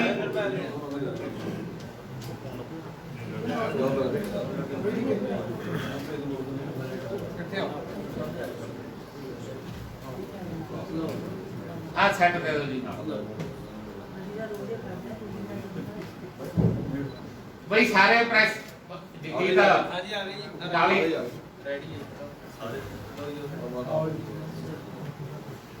ताकि ऊपर दे सरोपे ले आओ बाकी शेर से तू अंदर जा कर मैं ढंग दसदा 6 दिन निबड़ जू काम अंदर चली कर तू प्रधान है अंदर जा जीत एक एक किताबां का सेट लेके नाल 4-5 मुंडे ले ले 4-5 सरोपे ले ले सारी संगत दे नाले पा दी फोटो बाद करा लांगे बाहर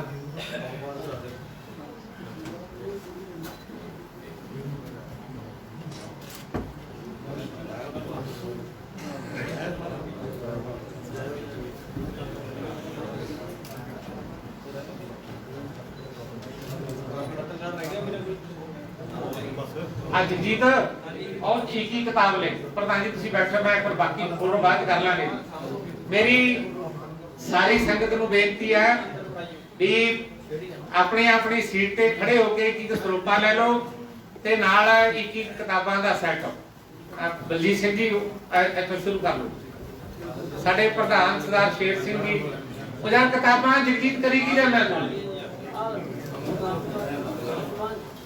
ਹੁਣ ਤੂੰ ਦੱਸ ਅੰਦਰ ਤੂੰ ਗਿਆ ਨਹੀਂ ਕਾਕਾ ਅੰਦਰ ਬੜੇ ਦੋ ਜਣੇ ਤੁਸੀਂ ਤੂੰ ਵੜ ਜਾ ਅੰਦਰ किताबा सेट दे दो जी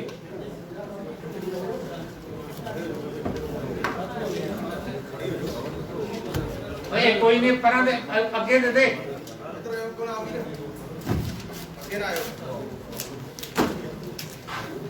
अपनी अपनी थां ते बैठ के सन्मान कर दिए उस तो बाद फिर मैं साडे आगू सज्जन जेडे ने उन्होंने बाद बोलना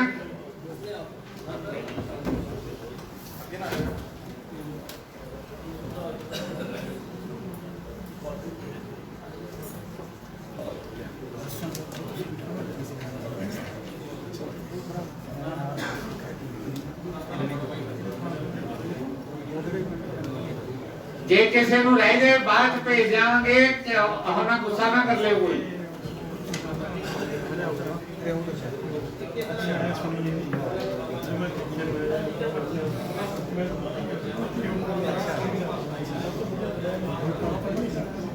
बोले सो निहाल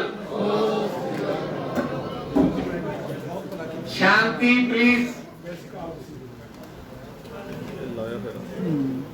ਇਹ ਪੈਨ ਤਾਂ ਤੇ ਆਹ ਜਿਹੜਾ ਟੇਬਲ ਤੇ ਲੈਟਰ ਆਪਣਾ ਸਲਿੱਪ ਪੈਡ ਰੱਖੀ ਸੀ ਇਹਦਾ ਅਸਲ ਵਿੱਚ ਮੈਂ ਇਸ ਕਰਕੇ ਰੱਖੀ ਸੀ ਵੀ ਪੰਨੂ ਸਾਹਿਬ ਦੀਆਂ ਗੱਲਾਂ ਕੁਝ ਤੁਸੀਂ ਨੋਟ ਕਰਾਓਗੇ ਪਰ ਕਰੀਆਂ ਕਿਸੇ ਨੇ ਨਹੀਂ ਮੇਰਾ ਖਿਆਲ ਕਈਆਂ ਨੇ ਤਾਂ ਪੈਨੇ ਨਹੀਂ ਖੋਲਿਆ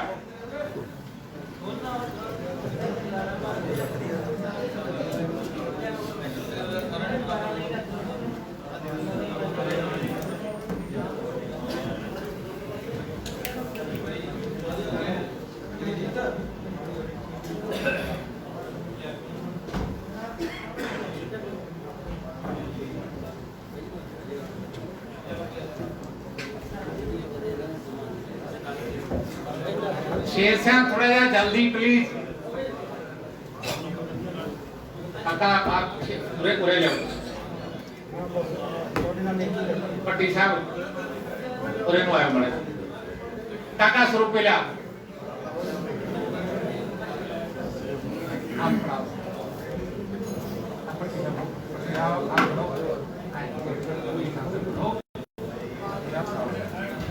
भी देना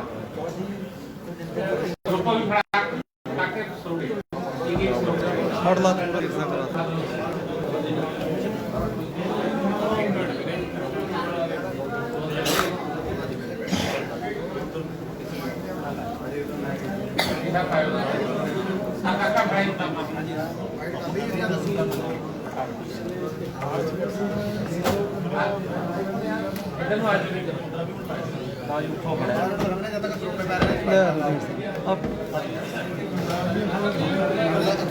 कोई नहीं चिंता ना करो सारे लोग इकट्ठे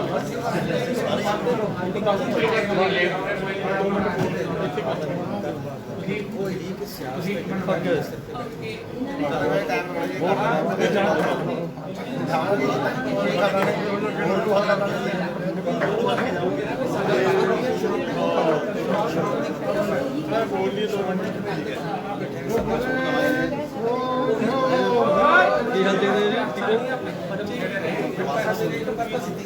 राजवंश वाली फोटो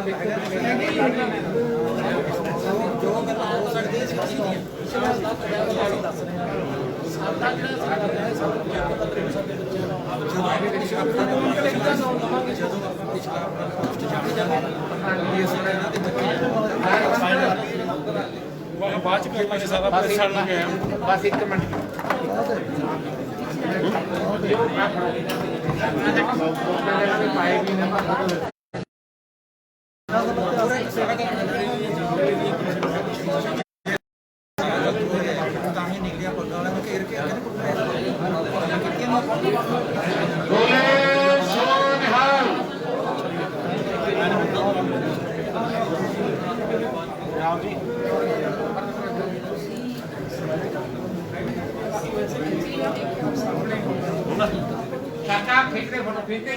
भाई बाकी सज्जन बैठो प्लीज जरा अगली गल शुरू करिए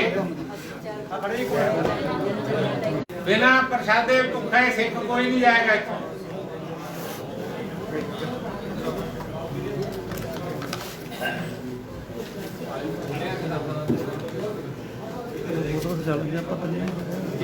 फोटो ਦੀ ਲਾ ਦੇਣੀ ਹੈ ਆਪਣੀ ਇਹ ਕੱਟ ਗਿਆ ਲਓ ਕਿਸੇ ਨਾਲ ਕੀ ਖਲਾਉਣੀ ਆ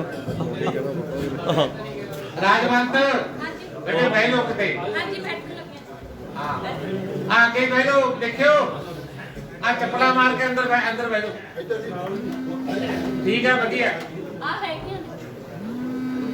और किताबा उधरों दे दो जी जिन्हों किताबा नहीं मिलिया किताबा दे दो शेर सिंह किताब जिन्हों नहीं मिली तो दे दो मिल गई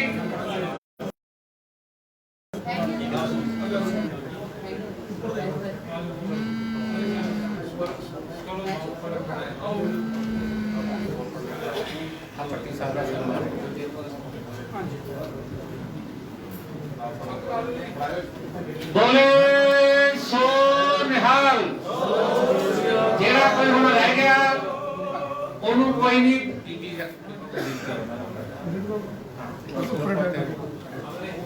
मैं हम बेनती करांगा पंथ रतन जथेदार गुरचरण सिंह टौड़ा साहब जी जिन्हां दी अज आपां याद बना रहे हैं उन्हां दी बेटी बीबा कुलदीप कौर जी टौड़ा मैंबर श्रोमणी गुरुद्वारा प्रबंधक कमेटी मैं उन्हां दी सेवा विच बेनती करांगा कि वो आउण तुहाडे नाल अपने विचारां दी सांझ पाउण बीबी कुलदीप कौर जी नूं प्रधान साहब जी नूं मेरी बेनती है कि वो सिरों पौधी बख्शिश ते सन्मान चिन्ह देण दी किरपालता करन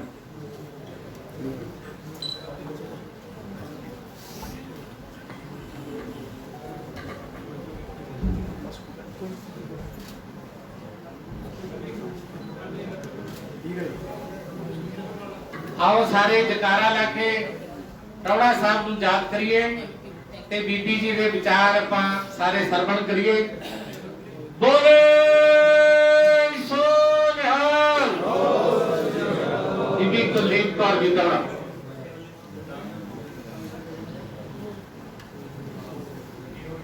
ਅੱਜ ਦੇ ਸਮਾਗਮ ਦੇ ਮੁੱਖ ਮਹਿਮਾਨ ਸਾਡੇ ਬਹੁਤ ਸਤਿਕਾਰਯੋਗ ਸ਼੍ਰੋਮਣੀ ਗੁਰਦੁਆਰਾ ਪ੍ਰਬੰਧਕ ਕਮੇਟੀ ਦੇ ਪ੍ਰਧਾਨ ਸਰਦਾਰ ਗੋਬਿੰਦ ਸਿੰਘ ਲੌਂਗੋਵਾਲ ਤੇ ਹੋਰ ਸਾਰੇ ਦਰਜਾ ਛੋਟੇ ਵੱਡੇ ਮੇਰੇ ਵੀਰ ਮੇਰੀਆਂ ਭੈਣਾਂ ਇਸ ਪ੍ਰੋਗਰਾਮ ਵਿੱਚ ਸ਼ਮੂਲੀਅਤ ਕਰਦੇ ਹੋਏ ਸਭ ਤੋਂ ਪਹਿਲਾਂ ਫਤਿਹ ਸਾਂਝੀ ਕਰੀਏ। ਵਾਹਿਗੁਰੂ ਜੀ ਕਾ ਖਾਲਸਾ ਵਾਹਿਗੁਰੂ ਜੀ ਕੀ ਫਤਿਹ। सब तो पहला मैं ਸਰਦਾਰ ਕਰਨੈਲ ਸਿੰਘ ਪੰਜੋਲੀ ਨੂੰ, ਜੋ ਅੱਜ ਉਹ ਸ਼੍ਰੋਮਣੀ ਗੁਰਦੁਆਰਾ ਪ੍ਰਬੰਧਕ ਕਮੇਟੀ ਦਾ 100 ਸਾਲਾ ਤੇ ਮੇਰੇ ਪਿਤਾ ਜੀ ਪੰਥ ਰਤਨ ਜਥੇਦਾਰ ਗੁਰਚਰਨ ਸਿੰਘ ਜੀ ਚੌੜਾ ਦਾ ਉਹ ਹਮੇਸ਼ਾ ਹੀ, ਚਾਹੇ ਉਹਨਾਂ ਦੀ ਬਰਸੀ ਹੈ ਚਾਹੇ ਜਨਮ ਦਿਨ ਹੈ, ਉਹ ਮਨਾਉਂਦੇ ਨੇ। ਤੇ ਨਾਲ ਅੱਜ ਪੰਜਾਬ ਦੇ ਆਪਣਾ ਪੰਜਾਬ ਡੇ ਆ, ਉਹਦੀ ਸਾਰਿਆਂ ਨੂੰ ਵਧਾਈ ਦਿੰਦੇ ਆ ਸੰਗਤ ਨੂੰ। ਤੇ ਨਾਲ ਕਰਨੈਲ ਸਿੰਘ ਪੰਜੋਲੀ ਨੂੰ ਵਧਾਈ ਹੈ ਕਿ ਜਿਹੜੇ ਇਹੋ ਜਿਹੇ ਪ੍ਰੋਗਰਾਮ ਉਲੀਕ ਕੇ ਸਾਰੇ ਭੈਣ ਭਰਾਵਾਂ ਨੂੰ ਇਕੱਠੇ ਕਰਕੇ ਇੱਕ ਦੂਜੇ ਦੇ ਆਪਾਂ ਮਿਲਦੇ ਵੀ ਆ, ਦਰਸ਼ਨ ਕਰਦੇ ਆ, ਜਿਹੜੇ ਛੋਟੇ ਮੋਟੀਆਂ ਵਿਚਾਰਾਂ ਹੁੰਦੀਆਂ ਨੇ ਉਹ ਵੀ ਕੀਤੀਆਂ ਜਾਂਦੀਆਂ ਨੇ। ਸੋ ਮੈਨੂੰ ਅੱਜ ਬਹੁਤ ਖੁਸ਼ੀ ਹੋਈ ਹੈ ਕਿ ਪ੍ਰੋਫੈਸਰ ਹਰਪਾਲ ਸਿੰਘ ਪੰਨੂ ਜੋ ਅੱਜ ਇੱਥੇ ਇਹਨਾਂ ਨੇ ਵਿਦਵਾਨ ਬੁਲਾਏ ਨੇ, ਨਹੀਂ ਤਾਂ ਸਾਡੇ ਵਰਗੇ 4 ਲੀਡਰ ਆਉਂਦੇ ਨੇ, ਉਹਨਾਂ ਨੂੰ ਕੁਝ ਪਤਾ ਤਾਂ ਹੁੰਦਾ ਨਹੀਂ, 4 ਗੱਲਾਂ ਇੱਧਰ ਦੀਆਂ ਉੱਧਰ ਦੀਆਂ ਮਾਰਦੀਆਂ। ਹਮੇਸ਼ਾ ਅਸੀਂ ਹਰ ਸਟੇਜਾਂ ਤੇ ਬੋਲਦੇ ਹਾਂ ਜਿੰਨਾ ਕਿ ਸਾਨੂੰ ਸਮਝ ਹੈ। ਤੇ ਉਹਨਾਂ ਨੇ ਬਹੁਤ ਵੱਡਾ ਜੋ ਗੱਲਾਂ ਦੱਸੀਆਂ ਨੇ, ਕਿਉਂਕਿ ਇੰਨਾ ਵੱਡਾ ਇਤਿਹਾਸ ਹੈ, ਉਹਨੂੰ ਪੜ੍ਹਨਾ, ਉਹਨੂੰ ਸੁਣਨਾ। ਜੇ ਵੀਰ ਜੀ ਮੇਰਾ ਕਹਿਣਾ ਹੋਰ ਅੱਧਾ ਘੰਟਾ ਬੋਲਦੇ ਆਪਾਂ ਸਾਰੇ ਸਾਹਮਣੇ ਹੋ ਜਾਂਦੇ, ਚਾਹੇ ਸਾਡੇ ਕੰਮ ਦੀਆਂ ਗੱਲਾਂ ਨੇ, ਪਰ ਅਸੀਂ ਇੰਨਾ ਟਾਈਮ ਨਾ ਪੜ੍ਹ ਸਕਦੇ ਹਾਂ ਨਾ ਸੁਣ ਸਕਦੇ ਹਾਂ। ਇਹਨਾਂ ਨੇ ਗੱਲ ਕਰੀ ਪ੍ਰੋਫੈਸਰ ਪੂਰਨ ਸਿੰਘ ਦੀ ਵੀ, ਉਹ ਪੜ੍ਹੋ। ਮੇਰਾ ਖਿਆਲ ਹੈ ਜੇ ਅਸੀਂ ਉਹ ਪੜ੍ਹੀਏ ਤਾਂ ਜਿਹੜੀਆਂ ਸਾਡੇ ਅੱਜ ਵਿੱਚ ਕਮੀਆਂ ਆ ਰਹੀਆਂ ਨੇ ਉਹ ਨਾ ਹੋਣ। ਜਿਵੇਂ ਪੰਨੂ ਸਾਹਿਬ ਨੇ ਦੱਸਿਆ, ਸਿੱਖ ਇਤਿਹਾਸ ਗੁਰੂਆਂ ਤੋਂ ਲੈ ਕੇ ਦੱਸਿਆ, ਹੋਰ ਸਾਰਾ ਪੁਰਾਣਾ ਇਤਿਹਾਸ ਦੱਸਿਆ, ਉਹਦੇ ਵਿੱਚ ਗਲਤੀਆਂ ਵੀ ਆਈਆਂ, ਕਮੀਆਂ ਵੀ ਆਈਆਂ, ਬਹੁਤ ਕੁਝ ਆਇਆ, ਸੁਧਾਰ ਵੀ ਹੁੰਦਾ ਰਿਹਾ ਨਾਲ ਦੀ ਨਾਲ। ਪਰ ਮੇਰਾ ਵੀਰ ਇੱਕ ਨਾਲ ਕੁਐਸਚਨ ਕਰ ਰਿਹਾ ਸੀ ਵੀ ਤੁਸੀਂ ਪਿਛਲੀਆਂ ਸਾਰੀਆਂ ਗੱਲਾਂ ਦਸੀਆਂ, ਕਮੀਆਂ ਵੀ ਦਸੀਆਂ, ਉਹਨਾਂ ਦੀਆਂ ਪ੍ਰਾਪਤੀਆਂ ਵੀ ਦਸੀਆਂ, ਅੱਜ ਜੋ ਸਾਡੇ 'ਚ ਕਮੀਆਂ ਨੇ ਤਾਂ ਉਹ ਵੀ ਮੇਰਾ ਖਿਆਲ ਹੈ ਠੀਕ ਹੋ ਜਾਣਗੀਆਂ। ਆ ਵੀਰ ਜੀ ਲੰਗੋਵਾਲ ਸਾਹਿਬ ਬੈਠੇ ਨੇ, ਪਰਸੋਂ ਸਾਡੀ ਇੱਕ ਮੀਟਿੰਗ ਹੋਈ, ਪ੍ਰੋਗਰਾਮ ਚੱਲ ਰਹੇ ਸੀ ਵੀ 100 ਸਾਲਾ ਸ਼੍ਰੋਮਣੀ ਗੁਰਦੁਆਰਾ ਪ੍ਰਬੰਧਕ ਕਮੇਟੀ ਦਾ। ਆਪਾਂ ਨੇ 1 ਸਾਲ ਦੇ ਪ੍ਰੋਗਰਾਮ ਉਲੀਕ ਰਹੇ ਸੀ। ਸਾਰੇ ਕਹਿਣ ਲੱਗੇ ਵੀ ਆਪਾਂ ਅਖੰਡ ਪਾਠ ਸਾਹਿਬ ਕਰਾਓ, ਪਿੰਡਾਂ 'ਚ ਜਾ ਕੇ ਪ੍ਰੋਗਰਾਮ ਕਰਾਓ, ਤਾਂ ਕਿ ਜਿਵੇਂ ਪੰਨੂ ਸਾਹਿਬ ਨੇ ਦੱਸਿਆ ਕਿ ਮੈਨੂੰ ਘਰਦਿਆਂ ਨੇ ਨੀਲੀ ਪੱਗ ਨਹੀਂ ਬੰਨ੍ਹਣ ਦਿੱਤੀ, ਕਿਉਂਕਿ ਨੀਲੀਆਂ ਪੱਗਾਂ ਵਾਲਿਆਂ ਨੂੰ ਪਿੰਡਾਂ 'ਚ ਕੁੱਟ ਰਹੇ ਨੇ, ਕਿਉਂਕਿ ਸਾਤੋਂ ਗਲਤੀਆਂ ਹੋਈਆਂ ਨੇ, ਅਸੀਂ ਡਰਦੇ ਪਿੰਡਾਂ 'ਚ ਨਹੀਂ ਜਾ ਰਹੇ। ਜਿਹੜੀਆਂ ਸਾਡੀਆਂ ਗਲਤੀਆਂ ਹੋਈਆਂ ਨੇ, ਸਾਡੇ ਰਾਜੇ ਮਹਾਰਾਜਿਆਂ ਤੋਂ ਹੋਈਆਂ ਨੇ, ਅਸੀਂ ਇਤਿਹਾਸ ਪੜ੍ਹਦੇ ਹਾਂ, ਉਹਨਾਂ ਦਾ ਹੱਲ ਹੁੰਦਾ ਹੈ। ਮੀਟਿੰਗ 'ਚ ਗੱਲ ਹੋਈ ਵੀ ਆਪਾਂ ਪਿੰਡਾਂ 'ਚ ਜਾ ਕੇ ਅਖੰਡ ਪਾਠ ਸਾਹਿਬ ਕਰਾਓ, 100 ਸਾਲਾ ਸ਼੍ਰੋਮਣੀ ਕਮੇਟੀ ਦਾ ਵੀ ਆਪਣਾ ਤੇ ਅਕਾਲੀ ਦਲ ਦਾ ਵੀ ਹੈ, ਗੁਰੂ ਤੇਗ ਬਹਾਦਰ ਜੀ 400 ਸਾਲ ਆ ਰਿਹਾ ਹੈ, ਆਪਾਂ ਲੋਕਾਂ 'ਚ ਜਾ ਕੇ ਕਰਾਓ। ਮੈਂ ਨਾਮ ਨਹੀਂ ਲੈਣਾ ਚਾਹੁੰਦੀ, ਇੱਕ ਮੇਰਾ ਵੀਰ ਉੱਠਿਆ, ਉਹ ਕਹਿਣ ਲੱਗਿਆ ਵੀ ਜਿਹੜੇ ਆਪਣੇ ਸ਼੍ਰੋਮਣੀ ਕਮੇਟੀ ਗੁਰਦੁਆਰਾ ਸਾਹਿਬ ਦੇ ਅੰਦਰ ਨੇ, ਗੁਰਦੁਆਰਾ ਸਾਹਿਬ ਆਪਾਂ ਉੱਥੇ ਹੀ ਕਰਾਵਾਂਗੇ, ਆਪਾਂ ਪਿੰਡਾਂ ਵਾਲਿਆਂ ਨੇ ਨਹੀਂ ਕਰਾਉਣਾ। ਕਿਉਂਕਿ ਪਹਿਲਾਂ ਬਹੁਤ ਡਿਸਕਸਾਂ ਹੋਈਆਂ, ਕਾਫੀ ਟਾਈਮ ਲੱਗਿਆ, ਮਾਹੌਲ ਥੋੜਾ ਜਿਹਾ ਘਬਰਾਹਟ ਜਿਹਾ ਹੋਇਆ ਸੀ, ਮੈਂ ਚੁੱਪ ਕਰ ਗਈ। ਮੈਂ ਕਿਹਾ ਇੱਕ ਪਾਸੇ ਤੁਸੀਂ ਕਹਿ ਰਹੇ ਹੋ ਵੀ ਸ਼੍ਰੋਮਣੀ ਅਕਾਲੀ ਦਲ ਦੀ ਇਲੈਕਸ਼ਨ ਆ ਰਹੀ ਹੈ, ਇੱਕ ਪਾਸੇ ਸ਼੍ਰੋਮਣੀ ਕਮੇਟੀ ਦੀ ਇਲੈਕਸ਼ਨ ਆ ਰਹੀ ਹੈ, ਤੁਸੀਂ ਲੋਕਾਂ 'ਚ ਜਾਣਾ ਨਹੀਂ ਚਾਹੁੰਦੇ, ਵੋਟਾਂ ਕਿਵੇਂ ਲੈਣ ਜਾਓਗੇ? ਮੈਂ ਬਾਅਦ 'ਚ ਉੱਠ ਕੇ ਫਿਰ ਉਹਨੂੰ ਭਾਈ ਨੂੰ ਪੁੱਛਿਆ, ਮੈਂ ਕਿਹਾ ਵੀਰ ਜੀ ਤੁਸੀਂ ਕਿਹਾ ਸੀ ਵੀ ਆਪਾਂ ਪਿੰਡਾਂ 'ਚ ਅਖੰਡ ਪਾਠ ਨਹੀਂ ਕਰਾਉਣੇ? ਕਹਿੰਦੇ ਹਾਂਜੀ। ਮੈਂ ਕਿਉਂ? ਕਹਿੰਦੇ ਆਪਾਂ ਲੋਕ ਜੁੱਤੀਆਂ ਮਾਰਦੇ ਨੇ। ਮੈਂ ਕਿਹਾ ਫੇਰ ਕਿਵੇਂ ਜਾਓਗੇ? ਆਪਾਂ ਦਾ ਮਾਹੌਲ ਠੀਕ, ਲੋਕਾਂ 'ਚ ਜਾਣਾ ਮਾਫੀ ਮੰਗ ਲਾਂਗੇ, ਆਪਾਂ ਸਾਰੇ ਰਲ ਮਿਲ ਕੇ ਕਰਦੇ ਹਾਂ, ਗਲਤੀਆਂ ਦਾ ਹੱਲ ਹੁੰਦਾ। ਹੁਣ ਜੇ ਆਪਾਂ ਕਹੀਏ ਵੀ ਆਪਾਂ ਗਲਤੀ ਕੀਤੀ ਹੈ, ਉਹਦਾ ਕੋਈ ਹੱਲ ਆਪਾਂ ਲੱਭਣਾ ਨਹੀਂ, ਫਿਰ ਤਾਂ ਜੋ ਮਾਹੌਲ ਭਰਾ ਮੇਰਾ ਕਹਿ ਰਿਹਾ ਸੀ ਇਹਦਾ ਹੱਲ ਦੱਸੋ, ਤੇ ਸਾਡੇ ਬੱਚਾ ਅਗਲੀਆਂ ਪੀੜ੍ਹੀਆਂ ਕੀ ਕਹਿਣਗੀਆਂ? ਅਗਲੀਆਂ ਪੀੜ੍ਹੀਆਂ ਦਾ ਇਤਿਹਾਸ ਤਾਂ ਲਿਖਿਆ ਜਾਣਾ ਹੈ। ਪਿਛਲੇ ਪਿਆ ਇਹ ਜਿਹੇ ਵਿਦਵਾਨ ਲਿਖਦੇ ਨੇ, ਮੈਂ ਤਾਂ ਇਹ ਕਹਿੰਦੀ ਕਿਹਾ ਸੀ ਵੀਰ ਜੀ ਆਪਾਂ ਛੋਟੇ ਪੰਡਾਲਾਂ ਦੇ ਵਿੱਚ ਇੱਕ ਕਮਰੇ ਦੇ ਵਿੱਚ ਪ੍ਰੋਗਰਾਮ ਕਰਦੇ ਹਾਂ, ਜਿੰਨੇ ਵੀ ਆਪਣੇ ਅਖੰਡ ਪਾਠ ਸਾਹਿਬ ਹੁੰਦੇ ਨੇ, ਜਿੰਨੇ ਪ੍ਰੋਗਰਾਮ ਕਰਦੇ ਆ ਵੀ ਇਹੋ ਜਿਹੇ ਪ੍ਰੋਗਰਾਮ ਆਪਾਂ ਖੁੱਲੇ ਪੰਡਾਲਾਂ 'ਚ ਕਰੋ, ਵੱਡੇ ਪ੍ਰੋਗਰਾਮ ਪਿੰਡਾਂ 'ਚ ਕਰੋ, ਤਾਂ ਕਿ ਜਿਹੜੀਆਂ ਗੱਲਾਂ ਅੱਜ ਆਪਾਂ ਇੱਥੇ ਕਰੀਆਂ ਨੇ ਇਹ ਗੱਲਾਂ ਸਾਡੇ ਬੱਚੇ ਸੁਣਨ। ਜਿਹੜੀ ਕਥਾ ਸਾਡੇ ਮੰਜੀ ਸਾਹਿਬ ਤੋਂ ਆਉਂਦੀ ਹੈ ਉਹ ਸਾਡੀ ਉਮਰ ਦੇ ਹੀ ਸੁਣਦੇ ਨੇ ਕਿ ਸਾਡੇ ਬੱਚੇ ਸੁਣਦੇ ਨੇ, ਉਹ ਕਿਵੇਂ ਸਿੱਧੇ ਰਸਤੇ ਬਹਿਣਗੇ। ਜਿਹੜੀਆਂ ਅੱਜ ਅਸੀਂ ਸਾਡੇ 'ਚ ਕਮੀਆਂ ਆ ਰਹੀਆਂ ਨੇ, ਸਾਡੇ ਪਰਿਵਾਰਾਂ 'ਚ ਕੁਐਸਚਨ ਕੀਤਾ ਜੀ ਸ਼੍ਰੋਮਣੀ ਕਮੇਟੀ ਦੇ ਮੈਂਬਰਾਂ ਦੇ, ਪੁੱਛੋ ਕਿੰਨੇ ਬੱਚੇ ਸਹੀ ਨੇ, ਕੱਲੇ ਗੁਰਸਿੱਖੀ ਨਾਲ ਨਹੀਂ ਵੀ ਉਹਦੀ ਰਹਿਤ ਕਿੱਥੇ ਹੈ, ਆਪਾਂ ਉਹ ਵੀ ਨਹੀਂ ਪੂਰੀ ਕਰ ਸਕਦੇ। 170 ਮੈਂਬਰ ਨੇ, ਉਹਨਾਂ ਚੋਂ ਕੱਢ ਲਓ। ਹਾਲਾਂਕਿ ਗੱਲ ਹੋ ਰਹੀ ਸੀ, ਸਾਡੇ ਪ੍ਰਧਾਨ ਸਾਹਿਬ ਕਹਿ ਰਹੇ ਸੀ ਜਦੋਂ ਸਤਿਕਾਰ ਕਮੇਟੀ ਵਾਲਾ ਰੌਲਾ ਪਿਆ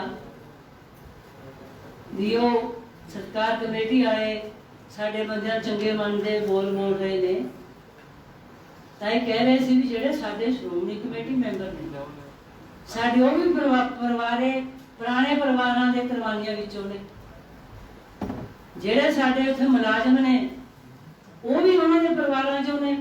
84 ਵਾਲੇ ਕੋਈ ਵਿਚਾਰੇ ਜਿਹੜੇ ਸਾਡੇ ਫੌਜੀ ਬਣੇ ਛੱਡ ਕੇ ਆਏ ਨੌਕਰੀ ਉਹਨਾਂ ਚੋਂ ਨੇ, ਕੋਈ ਜਿਨ੍ਹਾਂ ਨੇ ਸ਼ਹੀਦੀਆਂ ਦਿੱਤੀਆਂ ਉਹਨਾਂ ਚੋਂ ਨੇ। ਅਸੀਂ ਸ਼ਹੀਦੀਆਂ ਦਾ ਸਾਰਾ ਕੁਝ ਯਾਦ ਕਰਦੇ ਹਾਂ, ਪਰ ਅੱਜ ਅਸੀਂ ਕਿੱਥੇ ਪਹੁੰਚੇ ਹੋਏ ਹਾਂ। ਗੱਲ ਹੋ ਰਹੀ ਸੀ, ਮੀਟਿੰਗ ਹੋਈ, ਬੀਬੀਆਂ ਕਹਿਣ ਲੱਗੀਆਂ ਜਿਵੇਂ ਵੀਰ ਜੀ ਉਹਨਾਂ ਨੇ ਕਿਹਾ ਵੀ ਅਸੀਂ ਪਿੰਡਾਂ 'ਚ ਜਾਂਦੇ ਆ ਤਾਂ ਸਾਨੂੰ ਕਈ ਤਰ੍ਹਾਂ ਦੇ ਉਹੀ ਗੱਲਾਂ ਦਾ ਜੋ ਸਾਡੇ ਤੇ ਅੱਜ ਚੱਲ ਰਿਹਾ ਸਵਾਲ ਹੁੰਦੇ ਨੇ। ਮੈਂ ਉਹਨਾਂ ਨੂੰ ਇੱਕ ਗੱਲ ਕਹੀ, ਮੈਂ ਕਿਹਾ ਮੈਨੂੰ ਇੱਕ ਗੱਲ ਦੱਸੋ ਵੀ ਜਿੱਥੇ ਆਪਾਂ ਚਾਹੇ ਸ਼੍ਰੋਮਣੀ ਕਮੇਟੀ ਹੈ ਚਾਹੇ ਕੁਝ ਵੀ ਹੈ, ਆ ਕੇ ਤਾਂ ਆਪਣੀ ਇਲੈਕਸ਼ਨ ਤੇ ਗੱਲ ਮੁੱਕਦੀ ਹੈ। ਜਦ ਆਪਾਂ ਨੇ ਵੋਟਾਂ ਲੈਣ ਜਾਣਾ ਹੈ, ਮੈਂ ਕਿਹਾ ਕਾਂਗਰਸ ਨੂੰ 3.5 ਸਾਲ ਹੋ ਗਏ ਰਾਜ ਕਰਦਿਆਂ ਨੂੰ, ਅਸੀਂ ਉਹਨਾਂ 'ਚ 100 ਨੁਕਸ ਕੱਢ ਰਹੇ ਨੇ, ਅਸੀਂ ਤਾਂ ਕੱਢੇ ਹੀ ਕੱਢਣੇ ਨੇ, ਲੋਕ ਵੀ ਕੱਢ ਰਹੇ ਵੀ ਕੁਝ ਨਹੀਂ ਕੀਤਾ। ਪਰ ਉਹਨਾਂ ਦੇ ਜ਼ਮੀਨ ਤੇ ਜਾਣ ਨਾਲ, ਰਾਜ ਕਰਨ ਨਾਲ ਅਕਾਲੀ ਦਲ ਦਾ ਗ੍ਰਾਫ ਕਿੰਨਾ ਉੱਚਾ ਹੋ ਰਿਹਾ, ਉਹ ਕਿਉਂ ਨਹੀਂ ਹੋ ਰਿਹਾ? ਦੋ ਪਾਰਟੀਆਂ ਨੇ, ਜੇ ਇੱਕ ਥੱਲੇ ਜਾ ਰਹੀ ਹੈ ਦੂਜੀ ਤਾਂ ਆਪਣੇ ਆਪ ਉੱਤੇ ਆਉਂਦੀ ਹੈ, ਫਿਰ ਅਸੀਂ ਉਸੇ ਜਗ੍ਹਾ ਤੇ ਖੜੇ ਜਿੱਥੇ ਕਾਂਗਰਸ ਖੜੀ ਹੈ। ਇਹ ਸਾਡੇ 'ਚ ਜਿੰਨੀਆਂ ਕਮੀਆਂ ਨੇ, ਅੱਜ ਸਾਡੇ ਕੋਲ ਬਹੁਤ ਵਧੀਆ ਟਾਈਮ ਹੈ ਕਿਉਂਕਿ 100 ਸਾਲਾ ਸ਼੍ਰੋਮਣੀ ਕਮੇਟੀ ਦਾ ਜੋ ਆ ਰਿਹਾ, ਆਪਾਂ ਨੇ ਅਖੰਡ ਪਾਠ 1 ਸਾਲ ਇਹ ਸਾਲ ਸਮਾਪਤ, ਅਗਲੇ 2021 ਤੱਕ ਨਵੰਬਰ ਤੱਕ ਆਪਾਂ ਨੇ ਉਹ 1 ਸਾਲ ਪੂਰੇ ਪ੍ਰੋਗਰਾਮ ਬਣਾਉਣੇ ਨੇ। ਤੇ ਉਹ ਮੈਂ ਤੁਹਾਨੂੰ ਸਾਰਿਆਂ ਨੂੰ ਕਹਿੰਦੇ ਆ ਕਿ ਗੁਰੂ ਘਰ ਨੇ ਉੱਥੇ ਆਪਾਂ ਨਾਲ ਅੰਮ੍ਰਿਤ ਛਕਾਉਣ ਦਾ ਪ੍ਰੋਗਰਾਮ ਰੱਖਿਆ ਜਾਵੇ, ਤਾਂ ਕਿ ਸਾਡੇ ਇਹ ਗੱਲ ਨਹੀਂ ਹੈਗੀ ਵੀ ਸਾਡੇ ਬੱਚਿਆਂ 'ਚ ਉਤਸ਼ਾਹ ਨਹੀਂ ਹੈ, ਫਰਕ ਪਿਆ ਹੋਇਆ। ਬੱਚਿਆਂ ਨੇ ਦਾੜੀ ਕੇਸ ਰੱਖੇ ਨੇ, ਪੱਗਾਂ ਦਾ ਬੱਚਿਆਂ ਦੇ ਮਨ 'ਚ ਹੈਗਾ, ਉਹ ਬੱਚੇ ਉਹ ਪਰਿਵਾਰ ਜਿਹੜੇ ਪੱਗਾਂ ਨੇ ਬੰਨਣ ਲੱਗੇ ਨੇ, ਉਹਨਾਂ ਨੂੰ ਅਸੀਂ ਹੋਰ ਚੰਗੇ ਪਾਸੇ ਪਾਉਣੇ। ਤੇ ਮੇਰੇ ਬਹੁਤ ਸਤਿਕਾਰਯੋਗ ਵੀਰ ਜੀ ਲੌਂਗੋਵਾਲ ਸਾਹਿਬ ਬੈਠੇ ਨੇ, ਇਹਨਾਂ ਨੂੰ ਵੀ ਕਹਿ ਰਹੀ ਸੀ, ਮੈਂ ਕਿਹਾ ਵੀਰ ਜੀ ਆਪਾਂ ਉਹਨਾਂ ਪ੍ਰੋਗਰਾਮਾਂ ਤੇ ਜਿਹੜੇ ਆਪਾਂ ਨੇ ਪਿੰਡਾਂ 'ਚ ਪ੍ਰੋਗਰਾਮ ਕਰਾਉਣੇ ਨੇ, ਜਿਹੜੇ ਬੱਚਿਆਂ ਦੇ ਦਸਤਾਰਾਂ ਦੇ ਕੰਪੀਟੀਸ਼ਨ ਕਰਾਓ, ਚਾਹੇ ਛੋਟੀ ਛੋਟੀ ਬਾਣੀ ਹੈ, ਇੱਕ ਵੀ ਇੱਕੋ ਸ਼ਬਦ ਹੈ, ਜਿੰਨਾ ਬੱਚਾ ਜਾਣਦਾ ਉਹਨਾਂ ਦੇ ਕੰਪੀਟੀਸ਼ਨ ਕਰਾਓ, ਉਹਨਾਂ ਨੂੰ ਇਨਾਮ ਦਿਓ ਜਿੰਨਾ ਕਿ ਵੀ ਆਪਾਂ ਦੇ ਸਕਦੇ ਹਾਂ। ਉਹਦੇ ਨਾਲ ਬੱਚਿਆਂ ਦੇ ਵਿੱਚ ਉਤਸ਼ਾਹ ਆਵੇ, ਪਰਿਵਾਰਾਂ ਨੂੰ ਆਪਾਂ ਕੋਈ ਹੈਲਪ ਕਰ ਸਕੀਏ, ਜਿਹਦੇ ਨਾਲ ਸਾਡਾ ਗ੍ਰਾਫ ਮਾੜਾ ਮੋਟਾ ਉੱਚਾ ਹੋ ਸਕੇ। ਤੇ ਜਿਹੜੀ ਸਾਡੀ ਸਿੱਖ ਕੌਮ ਹੈ, ਸਿੱਖ ਧਰਮ ਹੈ, ਸਿੱਖ ਪੰਥ ਹੈ, ਜਿਹੜਾ ਅੱਜ ਕਿਹੜੇ ਪਾਸੇ ਜੋ ਜਾ ਰਿਹਾ ਹੈ, ਚੱਲਿਆ ਗਿਆ, ਉਹਨੂੰ ਆਪਾਂ ਥੋੜਾ ਬਹੁਤਾ ਉਸ ਪਾਸੇ ਲਿਆ ਸਕੀਏ। ਤੇ ਨਾਲ ਜਿਹੜੇ 100 ਸਾਲੇ ਦੀ ਆਪਾਂ ਗੱਲ ਕਰਦੇ ਹਾਂ ਸ਼੍ਰੋਮਣੀ ਕਮੇਟੀ ਦੇ, ਮੈਨੂੰ ਇੱਕ ਬਹੁਤ ਵੱਡਾ ਮਾਣ ਹੈ ਕਿ 100 ਸਾਲ ਦੇ ਵਿੱਚੋਂ ਮੇਰੇ ਪਿਤਾ ਜੀ ਪੰਥ ਰਤਨ ਗੁਰਚਰਨ ਸਿੰਘ ਚੌੜਾ ਨੇ 27 ਸਾਲ ਐਸੇ ਪ੍ਰਧਾਨ ਸੇਵਾ ਕੀਤੀ ਹੈ। ਤੇ ਮੈਨੂੰ ਇੱਕ ਜਿੱਥੇ ਇਹ ਮਾਣ ਹੈ ਕਿ ਮੈਂ ਉਹਨਾਂ ਦੀ ਬੇਟੀ ਹਾਂ, ਬਹੁਤ ਖੁਸ਼ੀ ਵੀ ਹੈ ਕਿ ਉਹਨਾਂ ਨੇ 100 ਸਾਲਾਂ ਦੇ ਵਿੱਚੋਂ 27 ਸਾਲ ਉਹਨਾਂ ਨੇ ਉਹ ਸ਼੍ਰੋਮਣੀ ਕਮੇਟੀ ਦੀ ਸੇਵਾ ਨਿਭਾਈ ਹੈ। ਹੋ ਛੋਟੇ ਹੋ, ਮੈਨੂੰ ਬਹੁਤ ਮਾਣ ਸਨਮਾਨ ਦਿੰਦੇ ਹੋ। ਅੱਜ ਮੈਂ ਸਟੇਜ ਤੇ ਖੜੀ ਹਾਂ, ਬਹੁਤ ਤਰ੍ਹਾਂ ਦੀਆਂ ਗੱਲਾਂ ਨੇ, ਕਹਿਣ ਨੂੰ ਦਿਲ ਵੀ ਕਰਦਾ, ਕਹਿ ਵੀ ਨਹੀਂ ਸਕਦੇ ਕਈ ਗੱਲਾਂ ਹੀ ਸਟੇਜਾਂ ਤੇ, ਕਿਉਂਕਿ ਸਾਨੂੰ ਤਾਂ ਕਦੇ ਉਹਨਾਂ ਦੇ ਜਿਉਂਦੇ ਸਾਨੂੰ ਨਾ ਕਦੇ ਸਟੇਜਾਂ ਤੇ ਚੜ੍ਹਨ ਦੀ ਲੋੜ ਪਈ ਸੀ, ਨਾ ਚੜ੍ਹੇ ਸੀ, ਨਾ ਸ਼ਾਇਦ ਮੈਂ ਸਟੇਜਾਂ ਤੇ ਖੜਨ ਤੇ ਚੜ੍ਹਨ ਦੇ ਲਾਇਕ ਸੀ। ਪਰ ਉਹਨਾਂ ਦੇ ਜਾਣ ਤੋਂ ਬਾਅਦ ਜੋ ਅੱਜ ਸਾਨੂੰ ਸਟੇਜਾਂ ਤੇ ਬੋਲਣਾ ਪੈ ਰਿਹਾ, ਤੁਹਾਡਾ ਪਿਆਰ ਹੈ, ਸਤਿਕਾਰ ਹੈ। ਤੇ ਜੋ ਅੱਜ ਸਾਡੇ ਪਰਿਵਾਰ ਤੋਂ ਸਾਰੀ ਸੰਗਤ ਜਿਨ੍ਹਾਂ ਨੇ ਤੁਸੀਂ ਉਹਨਾਂ ਦੇ ਨਾਲ ਜੇਲ੍ਹਾਂ ਕੱਟੀਆਂ ਰਹੇ ਹੋ, ਕੁਰਬਾਨੀਆਂ ਕੀਤੀਆਂ ਨੇ, ਤੁਸੀਂ ਚਾਹੁੰਦੇ ਹੋ ਕਿ ਉਹ ਪਰਿਵਾਰ, ਤੁਹਾਡਾ ਪਰਿਵਾਰ ਟੌੜਾ ਸਾਡੇ। ਪਰ ਮੈਂ ਇੱਕ ਗੱਲ ਜ਼ਰੂਰ ਕਹੂੰਗੀ ਭਰਾਵੋ, ਬੈਠੇ ਜਿਹੜੇ ਕਿ ਹਮੇਸ਼ਾ ਸਟੇਜ ਤੇ ਕਹਿੰਦੇ ਨੇ ਕਿ ਸਾਨੂੰ ਚੌੜਾ ਸਾਹਿਬ ਨੇ ਉਂਗਲ ਫੜ ਕੇ ਤੋਰਿਆ, ਬਾਂਹ ਫੜ ਕੇ ਤੋਰਿਆ, ਉਹ ਜਿਹੇ ਮੇਰੇ ਵੀਰ ਬਹੁਤ ਨੇ, ਪੰਜਾਬ 'ਚ ਵੀ ਬੈਠੇ ਨੇ, ਬਾਹਰ ਵੀ ਬੈਠੇ ਨੇ। ਪਰ ਮੈਨੂੰ ਦੁੱਖ ਨਾਲ ਕਹਿਣਾ ਪੈਂਦਾ ਹੈ, ਜੇ ਇਹ ਮੇਰੇ ਵੀਰ ਜਿਹੜੇ ਉਸ ਟਾਈਮ ਕਹਿੰਦੇ ਸੀ ਅਸੀਂ ਚੌੜਾ ਸਾਹਿਬ ਦੇ ਪੁੱਤਾਂ, ਕੋਈ ਮੰਤਰੀ ਬਣਿਆ, ਕੋਈ MP ਬਣਿਆ, ਕੋਈ ਕੁਛ ਬਣਿਆ, ਜੇ ਮੇਰਾ ਖਿਆਲ ਹੈ ਸਾਰੇ ਮੇਰੇ ਵੀਰ ਅਸੀਂ ਇਕੱਠੇ ਹੋ ਕੇ ਚੱਲਦੇ ਤਾਂ ਅੱਜ ਜੋ ਮੇਰਾ ਖਿਆਲ ਖਰਾਬ ਹੈ, ਮੈਂ ਕਹਿਣਾ ਤਾਂ ਨਹੀਂ ਚਾਹੁੰਦੀ, ਉਸ ਮਾੜਾ ਮੋਟਾ ਪੰਜਾਬ ਦਾ ਭਲਾ ਕਰ ਸਕਦੇ। ਇੰਨੀਆਂ ਗੱਲਾਂ ਕਹਿੰਦੀ ਹੋਈ ਮੈਂ ਫੇਰ ਆਪਣੇ ਵੀਰ ਨੂੰ, ਪੰਜੋਲੀ ਸਾਹਿਬ ਨੂੰ ਵਧਾਈ ਦਿੰਦੀ ਹਾਂ। ਕੋਈ ਗੱਲ ਘੱਟ ਵੱਧ ਕਹਿ ਗਈ ਹੋਵਾਂ, ਸਾਰੀ ਸੰਗਤ ਪਾਸੋਂ ਮੇਰੇ ਛੋਟੇ ਵੱਡੇ ਵੀਰ ਬੈਠੇ ਹੋ ਤਾਂ ਮੈਂ ਖਿਮਾ ਦੀ ਜਾਚਕਾਂ। ਵਾਹਿਗੁਰੂ ਜੀ ਕਾ ਖਾਲਸਾ, ਵਾਹਿਗੁਰੂ ਜੀ ਕੀ ਫਤਿਹ।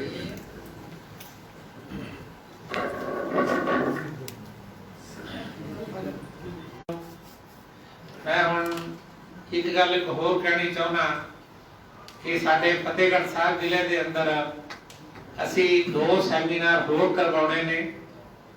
ਇੱਕ ਸੈਮੀਨਾਰ ਕਰਵਾਉਣਾ ਮਾਤਾ ਗੁਜਰੀ ਕਾਲਜ ਦੇ ਅੰਦਰ, ਦੂਜਾ ਸੈਮੀਨਾਰ ਕਰਵਾਉਣਾ ਸ਼੍ਰੋਮਣੀ ਅਕਾਲੀ ਦਲ ਦੀ ਸਥਾਪਨਾ ਦਿਵਸ ਨੂੰ ਸਮਰਪਿਤ। ਉਹ ਕਰਵਾਵਾਂਗੇ ਬਾਬਾ ਬੰਦਾ ਸਿੰਘ ਬਹਾਦਰ ਇੰਜੀਨੀਅਰ ਕਾਲਜ ਦੇ ਅੰਦਰ। ਤੇ ਜਿਨ੍ਹਾਂ ਲੋਕਾਂ ਨੇ ਪੰਥ ਲਈ ਕੈਦ ਕੱਟੀ ਹੈ, ਜੇਲ੍ਹਾਂ ਕੱਟੀਆਂ ਨੇ, ਉਹਨਾਂ ਸਾਰਿਆਂ ਦਾ ਸਨਮਾਨ ਵੀ ਉਹ ਸਮਾਗਮ ਦੇ ਵਿੱਚ ਕੀਤਾ ਜਾਏਗਾ, ਕਰਾਂਗੇ। ਅੱਜ ਦਾ ਸੈਮੀਨਾਰ ਦਾ ਮੁੱਖ ਮਕਸਦ ਜਿਹੜਾ ਸੀ, ਲੌਂਗੋਵਾਲ ਸਾਹਿਬ ਮੈਨੂੰ ਕਹਿ ਰਹੇ ਸੀ ਜਿੱਦਣ ਮੈਂ ਟਾਈਮ ਲੈਣ ਗਿਆ ਵੀ ਥੋੜਾ ਜਿਹਾ ਅਟਕ ਜੋ, ਆਪਾਂ ਮੁੱਖ ਸਮਾਗਮ ਦੀ ਸ਼ੁਰੂਆਤ ਕਰ ਲਈਏ।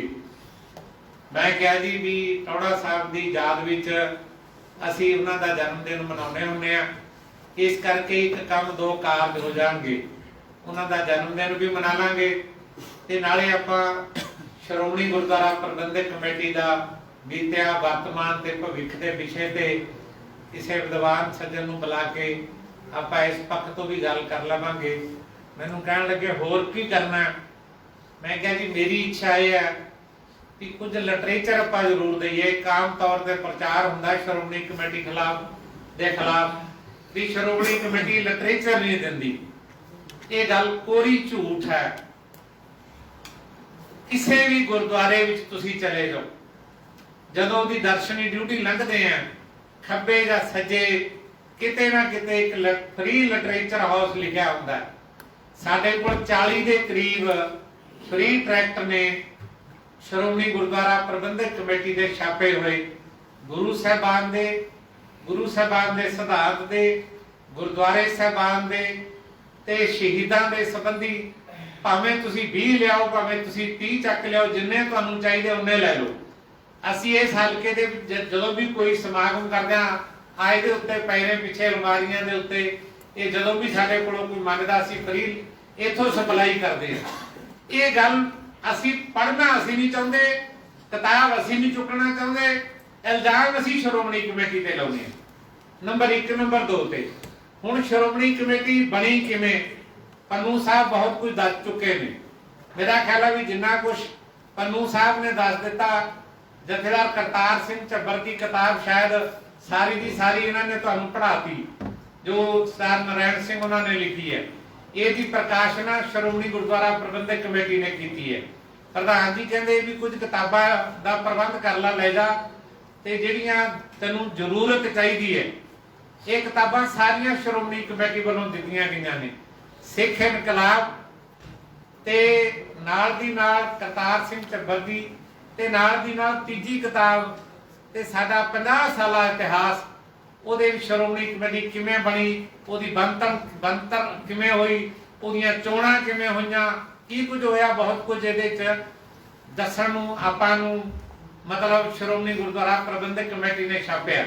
ਇੱਕ ਗੱਲ ਮੰਨ ਕੇ ਤੁਰੋ, ਜਿਹੜੀ ਗੱਲ ਮੈਂ ਤੁਹਾਨੂੰ ਦੱਸਣੀ ਚਾਹੁੰਦਾ ਕਿ ਜਿੱਦਣ ਸ਼੍ਰੋਮਣੀ ਕਮੇਟੀ ਬਣੀ ਉਹਦੀ ਹੋਂਦ ਤੋਂ ਲੈ ਕੇ ਪਿਛਲੀ ਚੋਣ ਤੱਕ ਜਿੰਨੀਆਂ ਚੋਣਾਂ ਆਈਆਂ, ਸਮੇਂ ਦੀ ਹਰ ਸਰਕਾਰ ਸ਼੍ਰੋਮਣੀ ਅਕਾਲੀ ਦਲ ਦੇ ਵਿਰੋਧ ਵਿੱਚ ਲੜੀ, ਭਾਵੇਂ ਉਹ ਮਹਾਰਾਜਾ ਭੁਪਿੰਦਰ ਸਿੰਘ ਪਟਿਆਲਾ ਸੀ, ਭਾਵੇਂ ਉਹ ਮਹਾਰਾਜਾ ਕਰਮ ਸਿੰਘ ਪਟਿਆਲਾ ਸੀ, ਭਾਵੇਂ ਉਹ ਮਹਾਰਾਜਾ ਯਾਦਵਿੰਦਰ ਸਿੰਘ ਪਟਿਆਲਾ ਸੀ, ਭਾਵੇਂ ਕੈਪਟਨ ਅਮਰਿੰਦਰ ਸਿੰਘ ਪਟਿਆਲਾ ਸੀ, ਭਾਵੇਂ ਪ੍ਰਤਾਪ ਸਿੰਘ ਕੈਰੋਂ ਸੀ। ਜਿੰਨੇ ਵੀ ਪੰਜਾਬ ਦੇ ਮੁੱਖ ਮੰਤਰੀ ਬਣੇ ਉਹ ਸਾਰੀ ਸ਼੍ਰੋਮਣੀ ਕਮੇਟੀ ਦੀ ਚੋਣ ਸ਼੍ਰੋਮਣੀ ਅਕਾਲੀ ਦਲ ਦੇ ਮੁਕਾਬਲੇ ਲੜੇ, ਲੇਕਿਨ ਜਿੱਤ ਹਮੇਸ਼ਾ ਸ਼੍ਰੋਮਣੀ ਅਕਾਲੀ ਦਲ ਦੀ ਹੀ ਹੋਈ। ਉਹਦਾ ਕਾਰਨ ਇਹ ਹੈ ਕਿ ਸ਼੍ਰੋਮਣੀ ਅਕਾਲੀ ਦਲ ਨੂੰ ਖਾਲਸਾ ਪੰਥ ਪੰਜਾਬ ਆਪਣੀ ਪੰਥਕ ਪਾਰਟੀ ਸਮਝਦਾ। ਹੁਣ ਤਾਈਆਂ ਗਰਾਵਟਾਂ ਕਿਤੇ ਨਾ ਕਿਤੇ ਗਲਤੀਆਂ ਦੇ ਬਾਵਜੂਦ ਵੀ ਹਮੇਸ਼ਾ ਆਪਾਂ ਇੱਕ ਗੱਲ ਕਹਿੰਦੇ ਹੁੰਦੇ ਆ ਵੀ ਆਪਣਾ ਮਾਰੇ ਜਾਂ ਛਾਵੇਂ ਸੁੱਟੇਗਾ, ਜੇ ਆਪਣਾ ਮਾਰੇਗਾ ਤਾਂ ਛਾਂ ਸੁੱਟੇਗਾ। ਪੰਜਾਬ ਦੇ ਸਹੀ ਵਾਰਸ, ਪੰਥ ਦੇ ਸਹੀ ਵਾਰਸ ਅਕਾਲੀ ਨੇ, ਤੇ ਇਸ ਗੱਲ ਦਾ ਸਾਨੂੰ ਧਿਆਨ ਰੱਖਣ ਦਾ ਯਤਨ ਕਰਨਾ ਚਾਹੀਦਾ।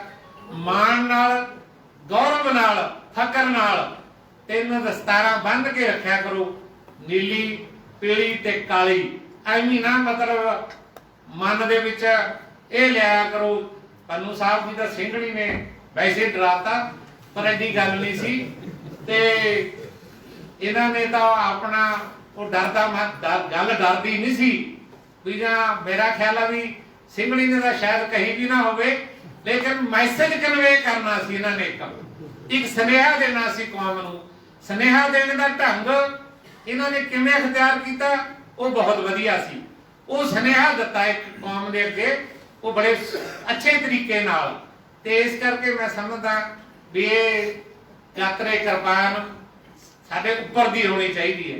ਅਸੀਂ ਕਹੇ ਜੇ ਢਿੱਲੜਦੇ ਹੋ ਗਏ ਵੀ ਅਸੀਂ ਉੱਪਰ ਦੀ ਕਿਰਪਾਨ ਪਾਉਣ ਤੇ ਵੀ ਡਰਦੇ ਹਾਂ ਵੀ ਯਾਰ ਕੋਈ ਦੇਖ ਨਾ ਲਵੇ। ਕਿਰਪਾਨ ਸਾਡੀ ਉੱਪਰ ਦੀ ਹੋਵੇ ਤੇ ਨੀਲੀ ਸਾਡੇ ਦਸਤਾਰ ਹੋਵੇ, ਪਤਾ ਲੱਗੇ ਵੀ ਇੱਕ ਪੰਥ ਦੇ ਲੀਡਰ ਆ ਰਹੇ ਨੇ। ਮੈਂ ਹੁਣ ਬੇਨਤੀ ਕਰਾਂਗਾ ਸਾਡੇ ਹਲਕੇ ਦੇ ਇੰਚਾਰਜ ਸਰਦਾਰ ਦਦਾਰ ਸਿੰਘ ਜੀ ਪੱਟੀ ਸਾਹਿਬ, ਉਹਨਾਂ ਦਾ ਸਨਮਾਨ ਕਰਨਗੇ ਚੰਦੂ ਮਾਜਰਾ ਸਾਹਿਬ, ਤੇ ਨਾਲ ਸਰਦਾਰ ਗੋਬਿੰਦ ਸਿੰਘ ਜੀ ਡੋਗਵਾਲ ਸਾਹਿਬ। ਉਹਨਾਂ ਨੂੰ ਮੇਰੀ ਬੇਨਤੀ ਹੈ ਤੇ ਉਹ ਇਹ ਪੱਟੀ ਸਾਹਿਬ ਵੀ ਕਦੇ ਕਦੇ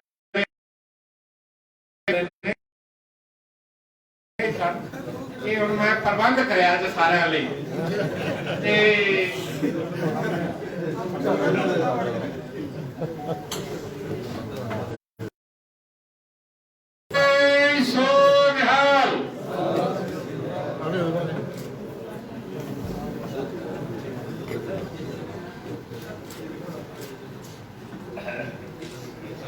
ਸਰਦਾਰ ਦਦਾਰ ਸਿੰਘ ਪੱਟੀ ਸਾਹਿਬ ਨੂੰ ਇਸ ਗੱਲ ਦਾ ਬਹੁਤ ਮਾਣ ਹੈ, ਫਕਰ ਹੈ ਉਹਨਾਂ ਨੂੰ ਕਿ ਜਦੋਂ ਟੌੜਾ ਸਾਹਿਬ ਜੋਧਪੁਰ ਜੇਲ੍ਹ ਵਿੱਚ ਸੀ ਮੈਂ ਤੇ ਚੰਦੂ ਮਾਜਰਾ ਸਾਹਿਬ ਤਾਂ ਪਟਿਆਲੇ ਤੇ ਨਾਭੇ ਜੇਲ੍ਹ 'ਚ ਰਹੇ।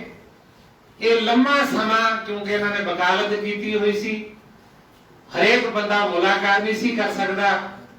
ਭੱਟੀ ਸਾਹਿਬ ਨੇ ਲਗਾਤਾਰ ਜਿੰਨਾ ਚਿਰ ਟੌੜਾ ਸਾਹਿਬ ਰਾਏਪੁਰ ਰਹੇ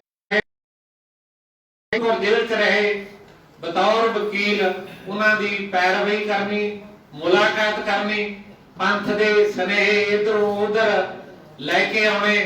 ਬੜੀ ਕੜਕ ਦੀ ਧੁੱਪ ਹੁੰਦੀ ਸੀ, ਬੜਾ ਸਫ਼ਰ ਕੱਟਿਆ ਰੇਤਿਆਂ ਦੇ ਵਿੱਚ ਇਹਨਾਂ ਨੇ ਕੀਤਾ। ਬੜੀ ਨੇੜਤਾ ਟੌੜਾ ਸਾਹਿਬ ਨਾਲ ਭੱਟੀ ਸਾਹਿਬ ਦੀ ਰਹੀ ਹੈ। ਸੋ ਮੈਂ ਉਹਨਾਂ ਨੂੰ ਬੇਨਤੀ ਕਰਦਾ ਉਹ ਤੁਹਾਡੇ ਨਾਲ ਆਪਣੇ ਵਿਚਾਰ ਸਾਂਝੇ ਕਰਨ। ਉਹਨਾਂ ਤੋਂ ਬਾਅਦ ਦੋ ਹੀ ਆਗੂ ਨੇ, ਚੰਦੂ ਮਾਜਰਾ ਸਾਹਿਬ ਤੇ ਲੌਂਗੋਵਾਲ ਸਾਹਿਬ। ਉਸ ਤੋਂ ਬਾਅਦ ਆਪਾਂ ਸਾਰੇ ਇਕੱਠੇ ਪ੍ਰਸ਼ਾਦਾ ਛਕਾਂਗੇ। ਭੱਟੀ ਸਾਹਿਬ।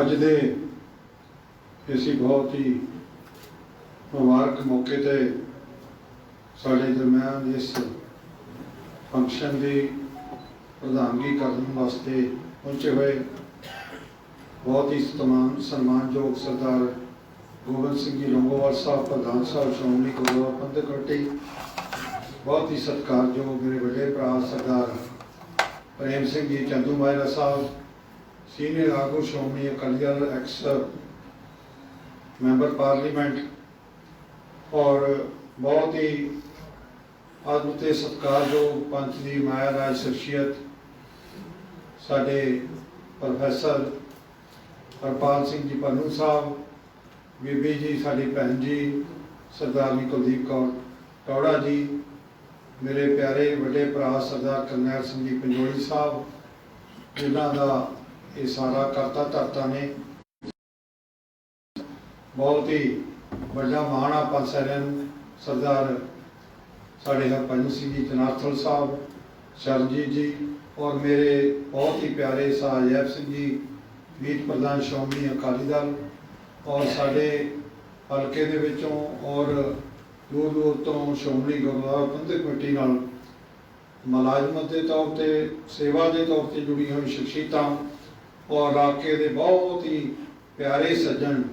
ਬੁਲਾਓ ਫਤਿਹ। ਵਾਹਿਗੁਰੂ ਜੀ ਕਾ ਖਾਲਸਾ, ਵਾਹਿਗੁਰੂ ਜੀ ਕੀ ਫਤਿਹ। ਸਭ ਤੋਂ ਪਹਿਲਾਂ ਮੈਂ ਆਪ ਸਭ ਨੂੰ ਵਿਸ਼ੇਸ਼ ਤੌਰ ਤੇ ਪੰਜੋਲੀ ਸਾਹਿਬ ਨੂੰ ਇਹ ਸਮੇਂ ਦੀ, ਇਸ ਅੱਜ ਦੇ ਫੰਕਸ਼ਨ ਦੀ ਬਹੁਤ ਬਹੁਤ ਮੁਬਾਰਕਬਾਦ ਦਿੰਦਾ। ਦੂਸਰਾ, ਮੈਂ ਕਈ ਵਾਰ ਸੋਚਦਾ ਹੁੰਦਾ ਇਕੱਲਾ ਕਿ ਟੌੜਾ ਸਾਹਿਬ ਉਹਨਾਂ ਦਾ ਜਿਹੜਾ ਜੀਵਨ ਆ ਖੁੱਲ੍ਹੀ ਕਿਤਾਬ ਆ, ਔਰ ਉਹਨਾਂ ਨੇ ਬਹੁਤ ਸੰਘਰਸ਼ਮਈ ਜੀਵਨ ਇੱਕ ਪਿੰਡ ਦੇ ਵਿੱਚੋਂ ਉੱਠ ਕੇ, ਖੇਤੀ ਦੇ ਕਿੱਤੇ 'ਚੋਂ ਉੱਠ ਕੇ ਬਹੁਤ ਵੱਡੀਆਂ ਮੱਲਾਂ ਮਾਰੀਆਂ। ਸਮਾਜਿਕ ਸੇਵਾ ਔਰ ਧਰਮ ਦੀ ਸੇਵਾ, ਧਰਮ ਦੀ ਕਮਾਈ, ਔਰ ਰਾਜਨੀਤਿਕ ਤੌਰ ਤੇ ਜੋ ਪੰਥ ਨੂੰ ਅਗਵਾਈ ਦਿੱਤੀ ਆ, ਪੰਜਾਬ ਨੂੰ ਦਿੱਤੀ ਆ, ਔਰ ਉਹਦੇ ਵਾਸਤੇ ਉਹਨਾਂ ਨੂੰ ਹਮੇਸ਼ਾ ਯਾਦ ਕੀਤਾ ਜਾਂਦਾ ਰਹੇਗਾ। ਔਰ ਸਾਨੂੰ ਉਹਨਾਂ ਦੇ ਜੀਵਨ ਜਿਹੜੀ ਸ਼ਖਸੀਅਤ ਸੀ ਉਹਦੇ ਤੇ ਬਹੁਤ ਵੱਡਾ ਮਾਣ ਹੈ। ਭਾਵੇਂ ਉਹਨਾਂ ਨੇ ਬਹੁਤ ਹੀ ਸਾਡੇ ਵਰਗੇ ਬਹੁਤ ਨਿਮਾਣਿਆਂ ਨੂੰ ਮਾਣ ਬਖਸ਼ਿਆ, ਉਹਨਾਂ ਨੇ ਆਪਣੀ ਸਿਹਤਾਂ ਦੇ ਕੇ ਰਾਜਨੀਤਿਕਾਂ ਦਾ ਕਿਸੇ ਨੂੰ ਧਰਮ ਸਰਗਰਮ ਕੀਤਾ, ਬਹੁਤ ਸਾਰਾ ਕੰਮ ਕੀਤਾ।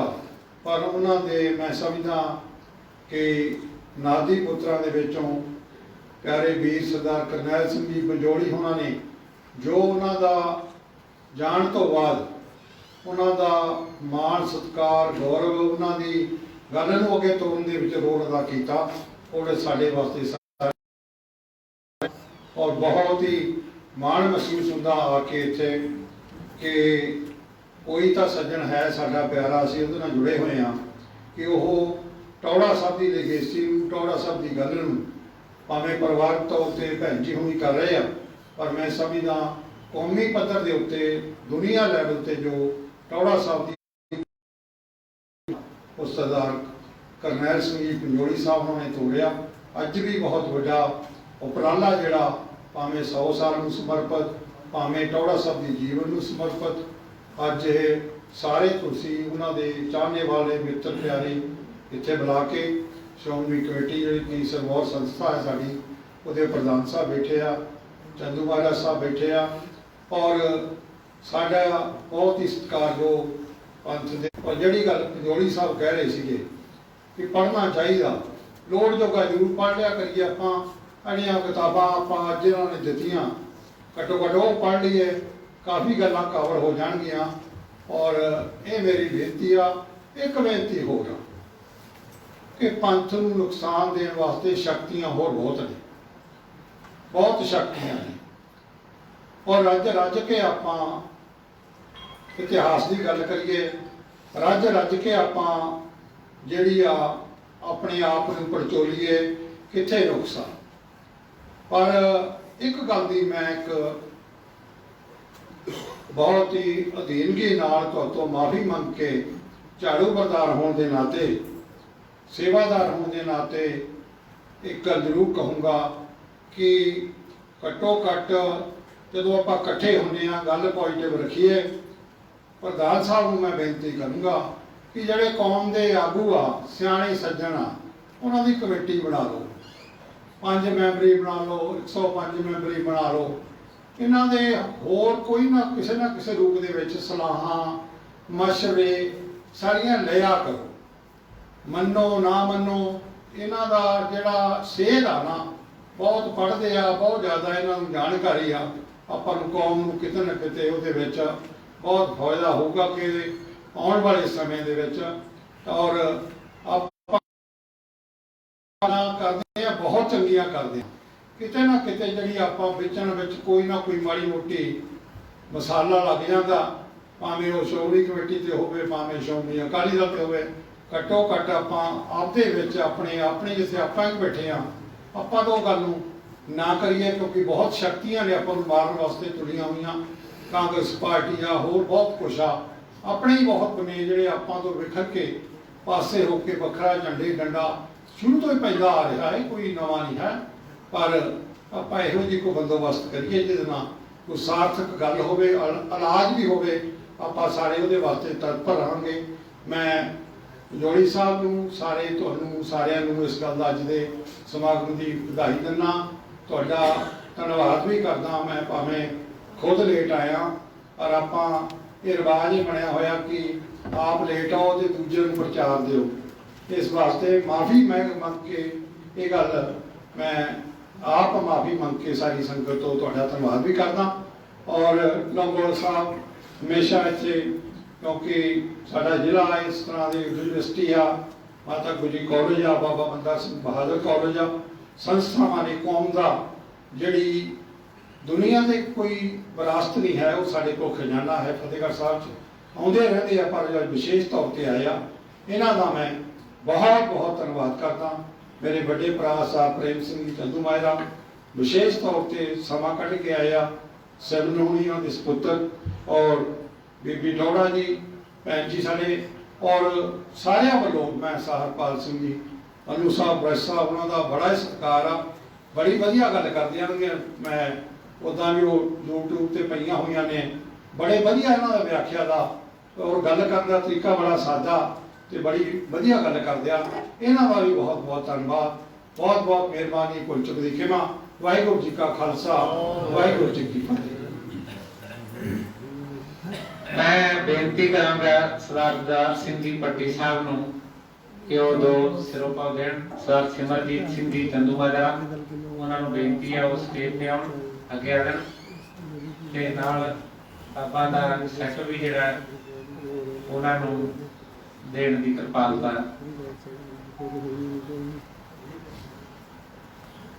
ਧੰਨਵਾਦ।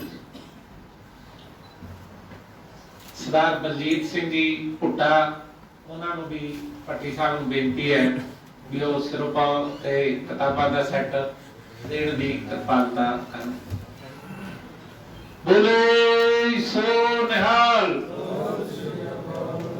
ਹੁਣ ਮੇਰੀ ਬੇਨਤੀ ਹੈ ਪ੍ਰੋਫੈਸਰ ਪ੍ਰੇਮ ਸਿੰਘ ਜੀ ਚੰਦੂਮਾਜਰਾ ਸਾਹਿਬ, ਮੈਂਬਰ ਪਾਰਲੀਮੈਂਟ, ਉਹਨਾਂ ਨੂੰ ਮੇਰੀ ਗੁਜ਼ਾਰਿਸ਼ ਹੈ ਉਹ ਸਟੇਜ ਤੇ ਆਉਣ, ਉਹਨਾਂ ਦਾ ਸਨਮਾਨ ਕਰਨਗੇ ਸਾਡੇ ਸ਼੍ਰੋਮਣੀ ਗੁਰਦੁਆਰਾ ਪ੍ਰਬੰਧਕ ਕਮੇਟੀ ਦੇ ਪ੍ਰਧਾਨ ਸਾਹਿਬ ਲੌਂਗੋਵਾਲ ਸਾਹਿਬ, ਸਰਦਾਰ ਦਾਸ ਸਿੰਘ ਜੀ ਪੱਟੀ ਸਾਹਿਬ, ਪੰਨੂ ਸਾਹਿਬ, ਬੀਬੀ ਜੀ ਮੇਰੀ ਬੇਨਤੀ ਹੈ ਸਰਦਾਰ ਸ਼ੇਰ ਸਿੰਘ ਜੀ ਉਹਨਾਂ ਦੀ ਕਿ ਉਹ ਆ ਕੇ ਸਾਰੇ ਚੰਦੂ ਮਾਜਰਾ ਸਾਹਿਬ ਦਾ ਸਨਮਾਨ ਕਰਨ ਦੀ ਕਿਰਪਾਲਤਾ ਕਰੋ ਜੀ। ਦਸਤਾਰ ਦੇ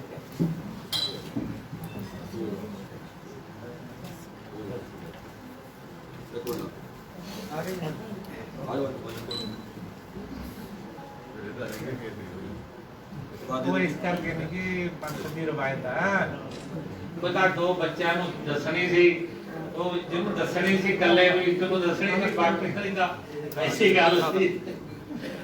ਆਓ ਸਾਰੇ ਜਕਾਰਾ ਲਾ ਕੇ ਉਹਨਾਂ ਦਾ ਸਵਾਗਤ ਕਰੀਏ। ਬੋਲੇ ਸੋ ਨਿਹਾਲ। Professor Prem Singh ji Chandu Majra senior whip ਪ੍ਰਧਾਨ ਸ਼੍ਰੋਮਣੀ ਅਕਾਲੀ ਦਲ ਸਾਬਕਾ ਮੈਂਬਰ ਪਾਰਲੀਮੈਂਟ ਉਹਨਾਂ ਦੀ ਸੇਵਾ ਵਿੱਚ ਬੇਨਤੀ ਹੈ ਤੁਹਾਡੇ ਨਾਲ ਆਪਣੇ ਵਿਚਾਰਾਂ ਦੀ ਸਾਂਝ ਪਾਉਣ।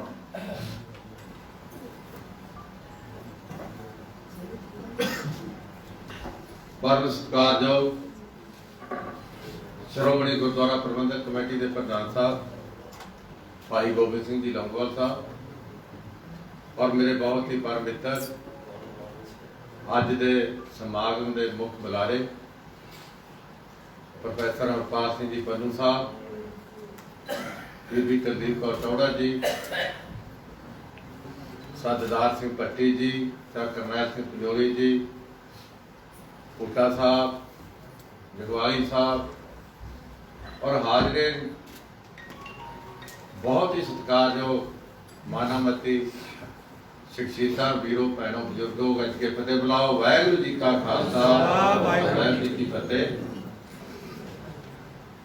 काफ़ी देर तो समागम चल रहा, मैं तो आप लेट आया, माफ़ी चाहना, पर मैंने खुशी है भी मैं लेट हाँ, भट्टी साहब भी लेट सी, मेरा थोड़ा जा हौसला पिया क्योंकि लेट आने की वजह मैनू सच्ची गल प्रोग्राम का पता नहीं सी। पंजोरी साहब ने हुक्म करता, इन्हों का हुक्म मैं टाल नहीं सी सकता। मैं सवेरे ही पूछा भी मैं पहला अपने प्रोग्राम निपटावा या इत्थे आवां, तो उदों ही फैसला किया भी पहला होर थां जाके बाद ही आ जाओ। तो इतना मेरी मैं समझदा गलती भी नहीं, पर फिर भी लेट आना थोड़ी जी गुस्ताखी है, माफ़ी चाहना। पंनू साहब वर्गे महान विद्वान के विचार नहीं सुन सके और मैनू इस गल की खुशी है कि जिस तरह पंथ की महान जथेबंदी श्रोमणी गुरुद्वारा प्रबंधक कमेटी की 100 साल ते समागम होने चाहिए ने, चर्चावां होनियां चाहिए ने। एक किस्म की शुरुआत सर करनैल सिंह पंजोरी होरां ने की है और शुरुआत भी पंथ रतन जथेदार गुरचरण सिंह जी टौड़ा नूं समर्पित इस समागम रख के की है। इस गल की होर भी खुशी है। मैं एक बार नहीं अनेका बारी कहा कि जथेदार गुरचरण सिंह टौड़ा के वारस की दावेदारी तो असीं बहुत सारे करते हैं, उन्होंने पुत ही खुआउण दे भी दावे कर